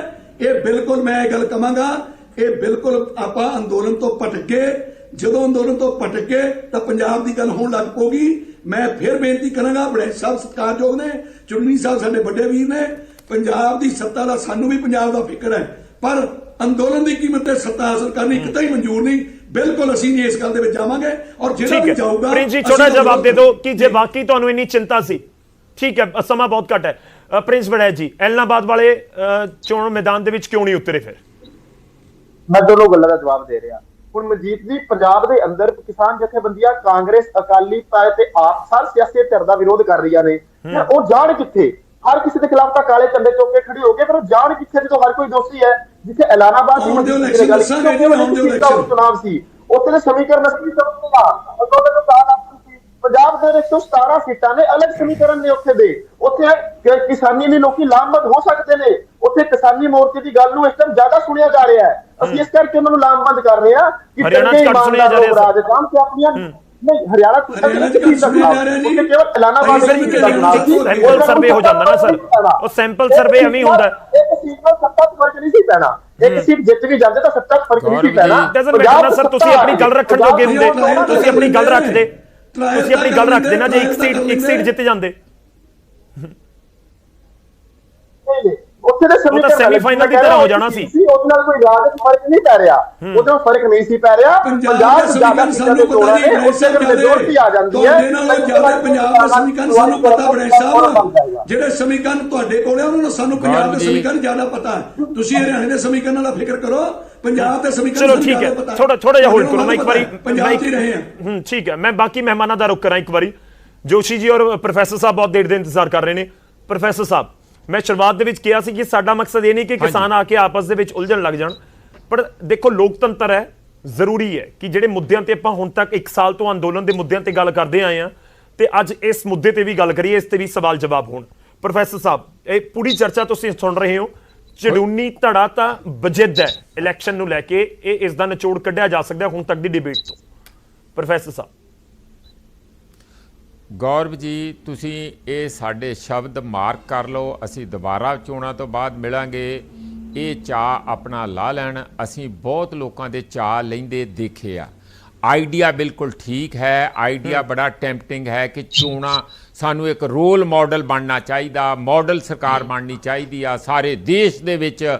ਉਸ ਮਾਡਲ ਨੂੰ ਕੇਜਰੀਵਾਲ ਵਾਲਾ ਮਾਡਲ, ਜਿਸ ਤਰ੍ਹਾਂ ਦਿੱਲੀ ਮਾਡਲ, ਗੁਜਰਾਤ ਮਾਡਲ, ਹੁਣ ਇੱਕ ਪੰਜਾਬ ਮਾਡਲ ਚੜੂਨੀ ਸਾਹਿਬ ਦਾ ਸਾਰੇ ਦੇਸ਼ ਵਿੱਚ ਚੱਲੂਗਾ। ਇਹੋ ਜੀ ਕੋਈ ਗੱਲ ਉਹਨਾਂ ਦੇ ਮਨ ਵਿੱਚ ਹੈਗੀ ਹੈ। ਉਹ ਇੱਕ ਆਈਡੀਆ ਦੇ ਤੌਰ ਤੇ ਠੀਕ ਆ, ਧਰਾਤਲ ਤੇ ਉਸ ਨੂੰ ਪਾ ਲੈਣਾ ਬਹੁਤ ਬਹੁਤ ਦੂਰ ਹੈਗਾ ਆ। ਇਹ ਇੱਕ ਸੁਪਨਾ ਜ਼ਰੂਰ ਹੈਗਾ। ਇਸ ਲਈ ਪਹਿਲੀ ਤਾਂ ਗੱਲ ਇਹ ਹੈ ਕਿ ਜਦ ਤੱਕ ਸਮੁੱਚੀਆਂ ਪੰਜਾਬ ਦੀਆਂ ਜਿਹੜੀਆਂ 32 ਜਥੇਬੰਦੀਆਂ ਹੈਗੀਆਂ, ਜੇ ਉਹੀ ਇਸ ਆਈਡੀਆ ਨੂੰ ਨਹੀਂ ਅਪਰੂਵ ਕਰਦੀਆਂ, ਚੜੂਨੀ ਸਾਹਿਬ ਹਰਿਆਣੇ 'ਚ ਉੱਠ ਕੇ ਇਸ ਨੂੰ ਕਿਵੇਂ ਅੱਗੇ ਤੋਰ ਲੈਣਗੇ ਜੀ? ਸਾਨੂੰ ਦੱਸਣ। ਇਹਨਾਂ ਨੂੰ ਜ਼ਿਆਦਾ ਇਕੱਲਿਆਂ ਨੂੰ ਚਿੰਤਾ ਹੈ ਪੰਜਾਬ ਬਾਰੇ, ਉਹਨਾਂ ਨੂੰ ਕਿਸੇ ਨੂੰ ਕੋਈ ਚਿੰਤਾ ਨਹੀਂ ਹੈਗੀ, ਸਾਰੀਆਂ ਕਿਸਾਨ ਜਥੇਬੰਦੀਆਂ ਨੂੰ। ਇਸ ਤਰ੍ਹਾਂ ਨਾ ਕਰਨ। ਦੂਸਰੀ ਗੱਲ ਮੈਂ ਸਾਫ਼ ਦੱਸਦਾ, ਜੇ ਇਹਨਾਂ ਨੂੰ ਪੰਜਾਬ ਦੇ ਲੋਕਾਂ ਦੇ ਹਿੱਤ ਨਾਲ ਪਿਆਰ ਹੈਗਾ ਤਾਂ ਬਾਹਰ ਰਹਿ ਕੇ ਮੂਵਮੈਂਟ ਨੂੰ ਤਕੜਾ ਕਰਕੇ, ਅੱਜ ਕੱਲੀ ਪਾਰਟੀ ਦੇ ਲੀਡਰ ਦੀਆਂ ਗੋਡਣੀਆਂ ਲਵਾਈਆਂ ਕਿ ਨਹੀਂ ਕਿਸਾਨਾਂ ਨੇ, ਉਹ ਲਗਾਤਾਰ ਦਬਾਅ ਬਣਾ ਕੇ ਰੱਖਣਾ ਚਾਹੀਦਾ ਜਦ ਤੱਕ ਇਹਨਾਂ ਦਾ ਸੰਘਰਸ਼ ਇਹਨਾਂ ਮਜ਼ਬੂਤ ਨਾ ਹੋ ਜਾਏ, ਕਿ ਇਹਨਾਂ ਨੂੰ ਭਰੋਸਾ ਹੋ ਜਾਏ ਕਿ ਜਾ ਕੇ ਸੂਬੇ ਦੇ ਵਿੱਚ ਸਰਕਾਰ ਇਹ ਆਪਣੀ ਬਣਾ ਸਕਦੇ ਆ। ਕੱਚੇ ਫੋੜੇ ਨੂੰ ਛੇੜਨ ਨਾਲ ਫੋੜਾ ਵਧੂਗਾ ਔਰ ਇਹ ਆਪਣਾ ਨੁਕਸਾਨ ਵੀ ਕਰਨਗੇ, ਮੂਵਮੈਂਟ ਦਾ ਨੁਕਸਾਨ ਵੀ ਕਰਨਗੇ। ਠੀਕ ਹੈ ਪ੍ਰਿੰਸ ਜੀ, ਜਵਾਬ ਦੇ ਦਿਓ। ਜੋਸ਼ੀ ਸਾਹਿਬ ਬਹੁਤ ਦੇਰ ਤੋਂ ਇੰਤਜ਼ਾਰ ਕਰ ਰਹੇ ਨੇ। ਪ੍ਰਿੰਸ ਜੀ ਦੇਖੋ, ਜਿਹੜੀਆਂ ਨੇ ਕਿ ਆਪਣੀ ਹਰਿਆਣੇ 'ਚ ਜਾ ਕੇ ਕਰਨ, ਅਸੀਂ ਤਾਂ ਹਰਿਆਣਾ ਸਰਕਾਰ ਜਿੱਥੇ ਭਾਜਪਾ ਦੀ ਸਰਕਾਰ ਹੈ, ਉੱਥੇ ਤਾਂ ਕਾਂਗਰਸ ਹੈ, ਇੱਥੇ ਗੋਡੀਆਂ ਲਵਾਈਆਂ ਹੋਈਆਂ ਨੇ। ਕਰਨਾਲ ਸੀਐਮ ਸਿਟੀ ਦੇ ਅੰਦਰ ਸਰਕਾਰ ਨੂੰ ਝੁਕਾਇਆ, ਹਰ ਜਗ੍ਹਾ ਉਹਨਾਂ ਦਾ ਵਿਰੋਧ ਹੋ ਰਿਹਾ, ਹੈਲੀਕਾਪਟਰ ਤੱਕ ਨਹੀਂ ਉਤਰਨ ਦਿੱਤਾ। ਜਿੱਥੇ ਪੰਜਾਬ ਦੇ ਲੋਕਾਂ ਦੀ ਗੱਲ ਕੀਤੀ, ਮੈਂ ਬਾਰ-ਬਾਰ ਕਹਿ ਰਿਹਾ, ਮੌਕਾ ਹੁੰਦਾ, ਲੋਹਾ ਗਰਮ ਹੈ, ਗਰਮ ਲੋਹੇ ਤੇ ਹੀ 7 ਵਜੇ ਨੂੰ ਸ਼ੇਪ ਦਿੱਤੀ ਜਾਂਦੀ ਹੈ। ਇੱਕ ਚੰਗਾ ਪਲੇਟਫਾਰਮ ਹੈ। ਅਸੀਂ ਪੰਜਾਬ ਦੀ ਜਥੇਬੰਦੀਆਂ ਨੂੰ ਬੇਨਤੀ ਕਰਦੇ ਹਾਂ, ਅੱਗੇ ਆਉਣ, ਲੋਕਾਂ ਨੂੰ ਲਾਮਬੰਦ ਕਰਨ, ਲੋਕਾਂ ਨੂੰ ਸਗੋਂ ਦੱਸਣ ਕਿ ਚੰਗੇ ਲੋਕ ਰਾਜਨੀਤੀ ਚਾਹਣਗੇ ਤਾਂ ਹੀ ਚੰਗੀਆਂ ਨੀਤੀਆਂ ਬਣਨਗੀਆਂ। ਅਗਰ ਸਾਡਾ ਬੰਦਾ ਉੱਥੇ ਕੋਈ ਨੀਤੀ ਯੋਗ ਚ ਨੀਤੀ ਬਣਾਉਣ ਚ ਬੈਠਾ ਹੀ ਨਹੀਂ ਤਾਂ ਸੁਣਵਾਈ ਹੋਏਗੀ ਕਿਵੇਂ? ਕਿੰਨਾ ਚਿਰ ਅਸੀਂ ਸੜਕਾਂ ਦੇ ਬਾਹਰ ਸਰਕਾਰ ਦੇ ਵੀ ਅੰਦੋਲਨ ਕਰਾਂਗੇ। ਅੱਜ ਤਾਂ ਪਹਿਲਾਂ ਕਾਂਗਰਸ ਕਰਦੇ ਨਹੀਂ, ਤੁਸੀਂ ਉਹੀ ਵਾਰ-ਵਾਰ ਪੁਆਇੰਟ ਕਹਿ ਰਹੇ ਹੋ ਸਰ, ਜਿਹੜੇ ਠੀਕ ਹੈ, ਜਿਹੜੇ ਤੁਹਾਨੂੰ ਅਪੋਜ਼ ਕਰਨ ਵਾਲੇ ਵੀ ਪੁਆਇੰਟ ਸੇਮ ਕਹਿ ਰਹੇ ਨੇ। ਉਹ ਕਹਿੰਦੇ ਨੇ ਕਿ ਦੋਵੇਂ ਚੀਜ਼ਾਂ ਪੈਰਲਲ ਤੁਸੀਂ ਕਿਵੇਂ ਅੱਗੇ ਵਧਾ ਸਕਦੇ ਹੋ ਜਾਂ ਕਿਵੇਂ ਚਲਾਓਗੇ। ਮੈਂ ਜੋਸ਼ੀ ਸਾਹਿਬ ਦਾ ਰੁਖ ਕਰ ਰਿਹਾ, ਬਹੁਤ ਦੇਰ ਦਾ ਇੰਤਜ਼ਾਰ ਕਰਦੇ ਨੇ। ਜੋਸ਼ੀ ਸਾਹਿਬ ਦੇਖੋ, ਇੱਕ ਤਾਂ ਕਿਸਾਨਾਂ ਨੂੰ ਲੱਗਦਾ ਹੈ ਕਿ ਇਹ ਤਾਂ ਬੀਜੇਪੀ ਦੀ ਸਾਜ਼ਿਸ਼ ਹੈ, ਕਿ ਬੀਜੇਪੀ ਇਹ ਚਾਹੁੰਦੀ ਹੈ ਕਿ ਇਲੈਕਸ਼ਨ ਵਾਲੇ ਪਾਸੇ ਨੂੰ ਜਾਣ ਕਿਸਾਨ, ਤਾਂ ਫਿਰ ਸੂਟ ਕਰੇਗਾ ਬੀਜੇਪੀ ਨੂੰ। ਤੇ ਜੇ ਅੰਦੋਲਨ ਤੋਂ ਪਰਲੇ ਪਾਸੇ ਹੁੰਦੇ ਨੇ, ਸ਼ਬਦ ਦਾ ਇਸਤੇਮਾਲ ਕੀਤਾ ਸੀ ਮਨਜੀਤ ਰਾਏ ਜੀ ਨੇ ਕਿ षड्यंत्रकारी ਨੇ। गौरव जी, मैं इन्नी बेनती करना चाहूंगा कि जब देश के अंदर एमरजेंसी लगी सी ते एमरजेंसी के खिलाफ पूरे देश च अंदोलन होया सी, जनता पार्टी उस तो निकली सी और पूरे देश च जनता पार्टी दे लोग जित के आए सी और सरकार बनी सी। भाव यह है कि जन अंदोलन वो हुंदा है जिन्होंने जनता दा समर्थन हुंदा है। ਤੇ ਜੇ ਇਹਨਾਂ ਕਿਸਾਨ ਜਥੇਬੰਦੀਆਂ ਨੂੰ ਪੰਜਾਬ ਦੇ ਅੰਦਰ ਇਹਨਾਂ ਨੂੰ ਜਨ ਸਮਰਥਨ ਮਿਲ ਰਿਹਾ ਹੈ, ਜੋ ਕਿ ਨਹੀਂ ਮਿਲ ਰਿਹਾ, ਇਹ ਮੰਨਦੇ ਮਿਲ ਰਿਹਾ, ਤੇ ਫਿਰ ਚੋਣਾਂ ਤੋਂ ਕਿਉਂ ਭੱਜਦੇ ਨੇ? ਇਹ 117 ਦੇ ਉੱਪਰ 100 ਸੀਟਾਂ ਦੇ ਉੱਪਰ ਜਿੱਤ ਜਾਣਗੇ। 17 ਸੀਟਾਂ ਛੱਡ ਦੋ ਜਿਹੜੀਆਂ ਆਮ ਆਦਮੀ ਪਾਰਟੀ, ਅਕਾਲੀ ਦਲ, ਕਾਂਗਰਸ ਵੱਡੇ ਲੀਡਰ ਛੱਡ ਦੋ, 100 ਸੀਟਾਂ ਜਿੱਤ ਜਾਣਗੇ ਤੇ ਆਪਣੀ ਸਰਕਾਰ ਬਣਾ ਲੈਣ। ਅਸਲੀ ਤੇ ਇਹ ਹੈ ਗੌਰਵ ਜੀ ਕਿ ਪੰਜਾਬ ਦੇ ਅੰਦਰ ਪੰਜਾਬੀ ਇਹਨਾਂ ਦੇ ਨਾਲ ਨਹੀਂ ਖੜਾ, ਕਿਸਾਨ ਸੰਗਠਨਾਂ ਦੇ ਨਾਲ ਕਿਸਾਨ ਨਹੀਂ ਖੜਾ। यही कारण है कि ਜਿਹੜਾ ਪੰਜਾਬ ਦੇ ਅੰਦਰ ਇਹਨਾਂ ਦਾ ਅੰਦੋਲਨ ਦੀ ਕਾਲ ਜਦ ਬੰਦ ਦੀ ਗੌਰਵ ਜੀ ਆਪਣੀ ਗੱਲ ਪੂਰੀ ਕਰ ਲਾਂ ਪਲੀਜ਼ ਕੰਪਲੀਟ ਕਰ ਲਓ। ਮੈਂ ਰਾਏ ਸਾਹਿਬ ਤੁਹਾਡੇ ਕੋਲ ਆਵਾਂਗਾ, ਰਾਏ ਸਾਹਿਬ ਮੈਂ ਤੁਹਾਡੇ ਕੋਲ ਆਵਾਂਗਾ, ਤੁਹਾਡਾ ਰਿਐਕਸ਼ਨ ਜ਼ਰੂਰ ਲਵਾਂਗਾ, ਥੋੜਾ ਜਿਹਾ ਇੰਤਜ਼ਾਰ ਕਰ ਲਓ, ਸਮਾਂ ਨਾ ਖਰਾਬ ਹੋਵੇ। ਜੋਸ਼ੀ ਜੀ ਕੰਪਲੀਟ ਕਰ ਲਓ ਪਲੀਜ਼। ਹਾਂਜੀ, ਹੁਣ ਪੰਜਾਬ ਦੇ ਅੰਦਰ ਜਦ ਬੰਦ ਦੀ ਕਾਲ ਦਿੰਦੇ ਆ ਇਹ ਕਿਸਾਨ ਸੰਗਠਨ, ਤੇ ਕਿਉਂ ਡਾਂਗਾ ਸੋਟਾਂ ਲੈ ਕੇ ਸ਼ੀਸ਼ੇ ਤੋੜਦੇ ਨੇ? ਦੁਕਾਨ ਖੋਲੀ ਹੁੰਦੀ ਹੈ। ਜਦ ਸੜਕਾਂ ਦੇ ਉੱਪਰ ਬੰਦ ਲਾਣਾ ਹੁੰਦਾ ਹੈ ਤੇ 10 ਬੰਦੇ ਸੜਕਾਂ ਦੇ ਹੁੰਦੇ, ਪੰਜਾਬ ਪੁਲਿਸ ਸਾਰਾ ਸੜਕ ਬੰਦ ਕਰਵਾ ਦਿੰਦੀ, ਜੇ 100 ਬੰਦਾ ਹੱਥ ਫੜ ਕੇ ਸੜਕ ਬੰਦ ਕਰੇਗਾ। ਸੋ ਕਿਤਨਾ ਕਿਤੇ ਇਹਨਾਂ ਕੋਲ ਜ਼ਮੀਨ 'ਚ ਕੁਝ ਨਹੀਂ ਹੈ। ਔਰ ਪ੍ਰੋਫੈਸਰ ਮਨਜੀਤ ਜੀ ਜਿਹੜਾ ਕਿ ਲਗਾਤਾਰ ਭਾਜਪਾ ਆਰਐਸਐਸ ਮੋਦੀ ਜੀ ਦੇ ਖਿਲਾਫ ਜ਼ਹਿਰ ਉਗਲਦੇ ਨੇ, ਉਹ ਪ੍ਰੋਫੈਸਰ ਮਨਜੀਤ ਜੀ ਨੂੰ ਪਤਾ ਹੈ ਕਿ ਪੰਜਾਬ ਦੇ ਜਨ ਸਮਰਥਨ ਇਹਨਾਂ ਕੋਲ ਨਹੀਂ ਹੈ। ਠੀਕ ਹੈ, ਇਸ ਕਰਕੇ ਜਿਹੜਾ ਹੈਗਾ ਇਹਨਾਂ ਨੂੰ ਕਲੈਰਿਟੀ ਹੈ, ਇਸ ਕਰਕੇ ਚੋਣਾਂ ਤੋਂ ਭੱਜਦੇ ਨੇ ਪੰਜਾਬ ਦੇ ਕਿਸਾਨ ਸੰਗਠਨ। ਮੈਂ ਤਾਂ ਕਹਿੰਦਾ ਜੇ ਤੁਹਾਡੇ ਨਾਲ ਪੰਜਾਬ ਖੜਾ ਹੈ, ਤੁਹਾਡੇ ਨਾਲ ਕਿਸਾਨ ਖੜਾ ਹੈ, ਵਪਾਰੀ ਖੜਾ ਹੈ, ਆੜਤੀਆ ਖੜਾ ਹੈ, ਤੇ ਫਿਰ ਚੋਣ ਲੜ ਲਓ। ਚਲੋ ਠੀਕ ਹੈ, ਹੁਣ ਮੈਨੂੰ ਜਵਾਬ ਲੈ ਲੈਣ ਤੋਂ, ਮੇਰੇ ਕੋਲ ਸਮਾਂ ਖਤਮ ਹੋ ਰਿਹਾ ਹੈ। ਮਨਜੀਤ ਰਾਏ ਜੀ।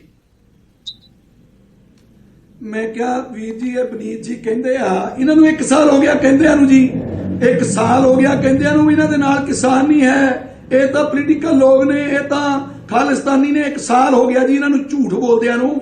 ਇਹ ਝੂਠਿਆਂ ਦੀ ਪਾਰਟੀ ਹੈ, षड्यंत्रकारी ਹੈ। ਹੁਣ ਵੀ षड्यंत्र ਚਾਹੁੰਦੇ ਨੇ, ਬਾਰ-ਬਾਰ ਉਕਸਾਉਂਦੇ ਨੇ ਕਿ ਤੁਸੀਂ ਸੀਟਾਂ ਤੇ ਲੜੋ, ਜ਼ਮਾਨਤਾਂ ਜ਼ਬਤ ਹੋ ਜਾਊਗੀਆਂ, ਚੈਲੰਜ ਕਰਦੇ ਨੇ ਵੀ ਉੱਤੋਂ ਹੁਣ ਕਿਸੇ ਤਰੀਕੇ ਨਾਲ। ਫਿਰ ਆਹੀ ਬਨੀਤ ਜੀ ਐਸੇ ਚੈਨਲ ਤੇ ਬਹਿ ਕੇ ਕਹਿਣਗੇ, ਦੇਖੋ ਅਸੀਂ ਕਿਹਾ ਸੀ ਨਾ ਇਹ ਪੋਲੀਟੀਕਲ ਲੋਕ ਨੇ। ਇਹ ਬੜੇ, ਮੈਂ ਕਹਿਣਾ ਨਹੀਂ ਚਾਹੁੰਦਾ ਉਦੋਂ ਦੇ ਸ਼ਬਦ ਜਿਹੜੇ ਇਹਨਾਂ ਦੇ ਨਾਲ ਵਰਤਣਾ ਨਹੀਂ ਚਾਹੁੰਦਾ ਵੀ ਇਹ ਇਹੋ ਜਿਹੇ ਲੋਕ ਨੇ, ਇਹ 1 ਮਿੰਟ 'ਚ ਬਦਲ ਜਾਣਗੇ। 1 ਮਿੰਟ ਦੇ ਵਿੱਚ ਕਹਿਣਗੇ ਇਹ ਤਾਂ ਪੋਲੀਟੀਕਲ ਮੰਸ਼ਾ ਨਾਲ ਗਏ ਸੀ, ਸਾਡੇ ਕਾਨੂੰਨ ਬੜੇ ਚੰਗੇ ਸੀ। ਜਦ ਕਿ 1 ਸਾਲ ਹੋ ਗਿਆ ਇਹਨਾਂ ਨੂੰ ਬਦਨਾਮ ਕਰਦਿਆਂ ਨੂੰ, ਇਹਨਾਂ ਦਾ षड्यंत्र ਕੋਈ ਚੱਲਿਆ ਨਹੀਂ। ਮੈਂ ਇਹ ਗੱਲ ਕਹਾਂਗਾ, ਇਹ ਕਹਿੰਦੇ ਨੇ ਨਾ ਕਿ ਇਹ ਬਿਲਕੁਲ ਇਹਨਾਂ ਨਾਲ ਕੋਈ ਲੋਕ ਹੈ ਨਹੀਂ ਗੇ। ਮੈਂ ਤੁਹਾਨੂੰ ਦੱਸਾਂਗਾ ਵੀਰ ਜੀ, ਬਨੀਤ ਜੀ ਸੁਣ ਲਿਓ, ਇਹ ਸਰਕਾਰ ਕਾਨੂੰਨ ਵਾਪਸ ਕਰੂਗੀ। ਇਸ ਜਿਹੜੀ ਸਰਕਾਰ ਆ MSP ਦਾ ਕਾਨੂੰਨ ਬਣਾ ਕੇ ਭੇਜੂਗੀ।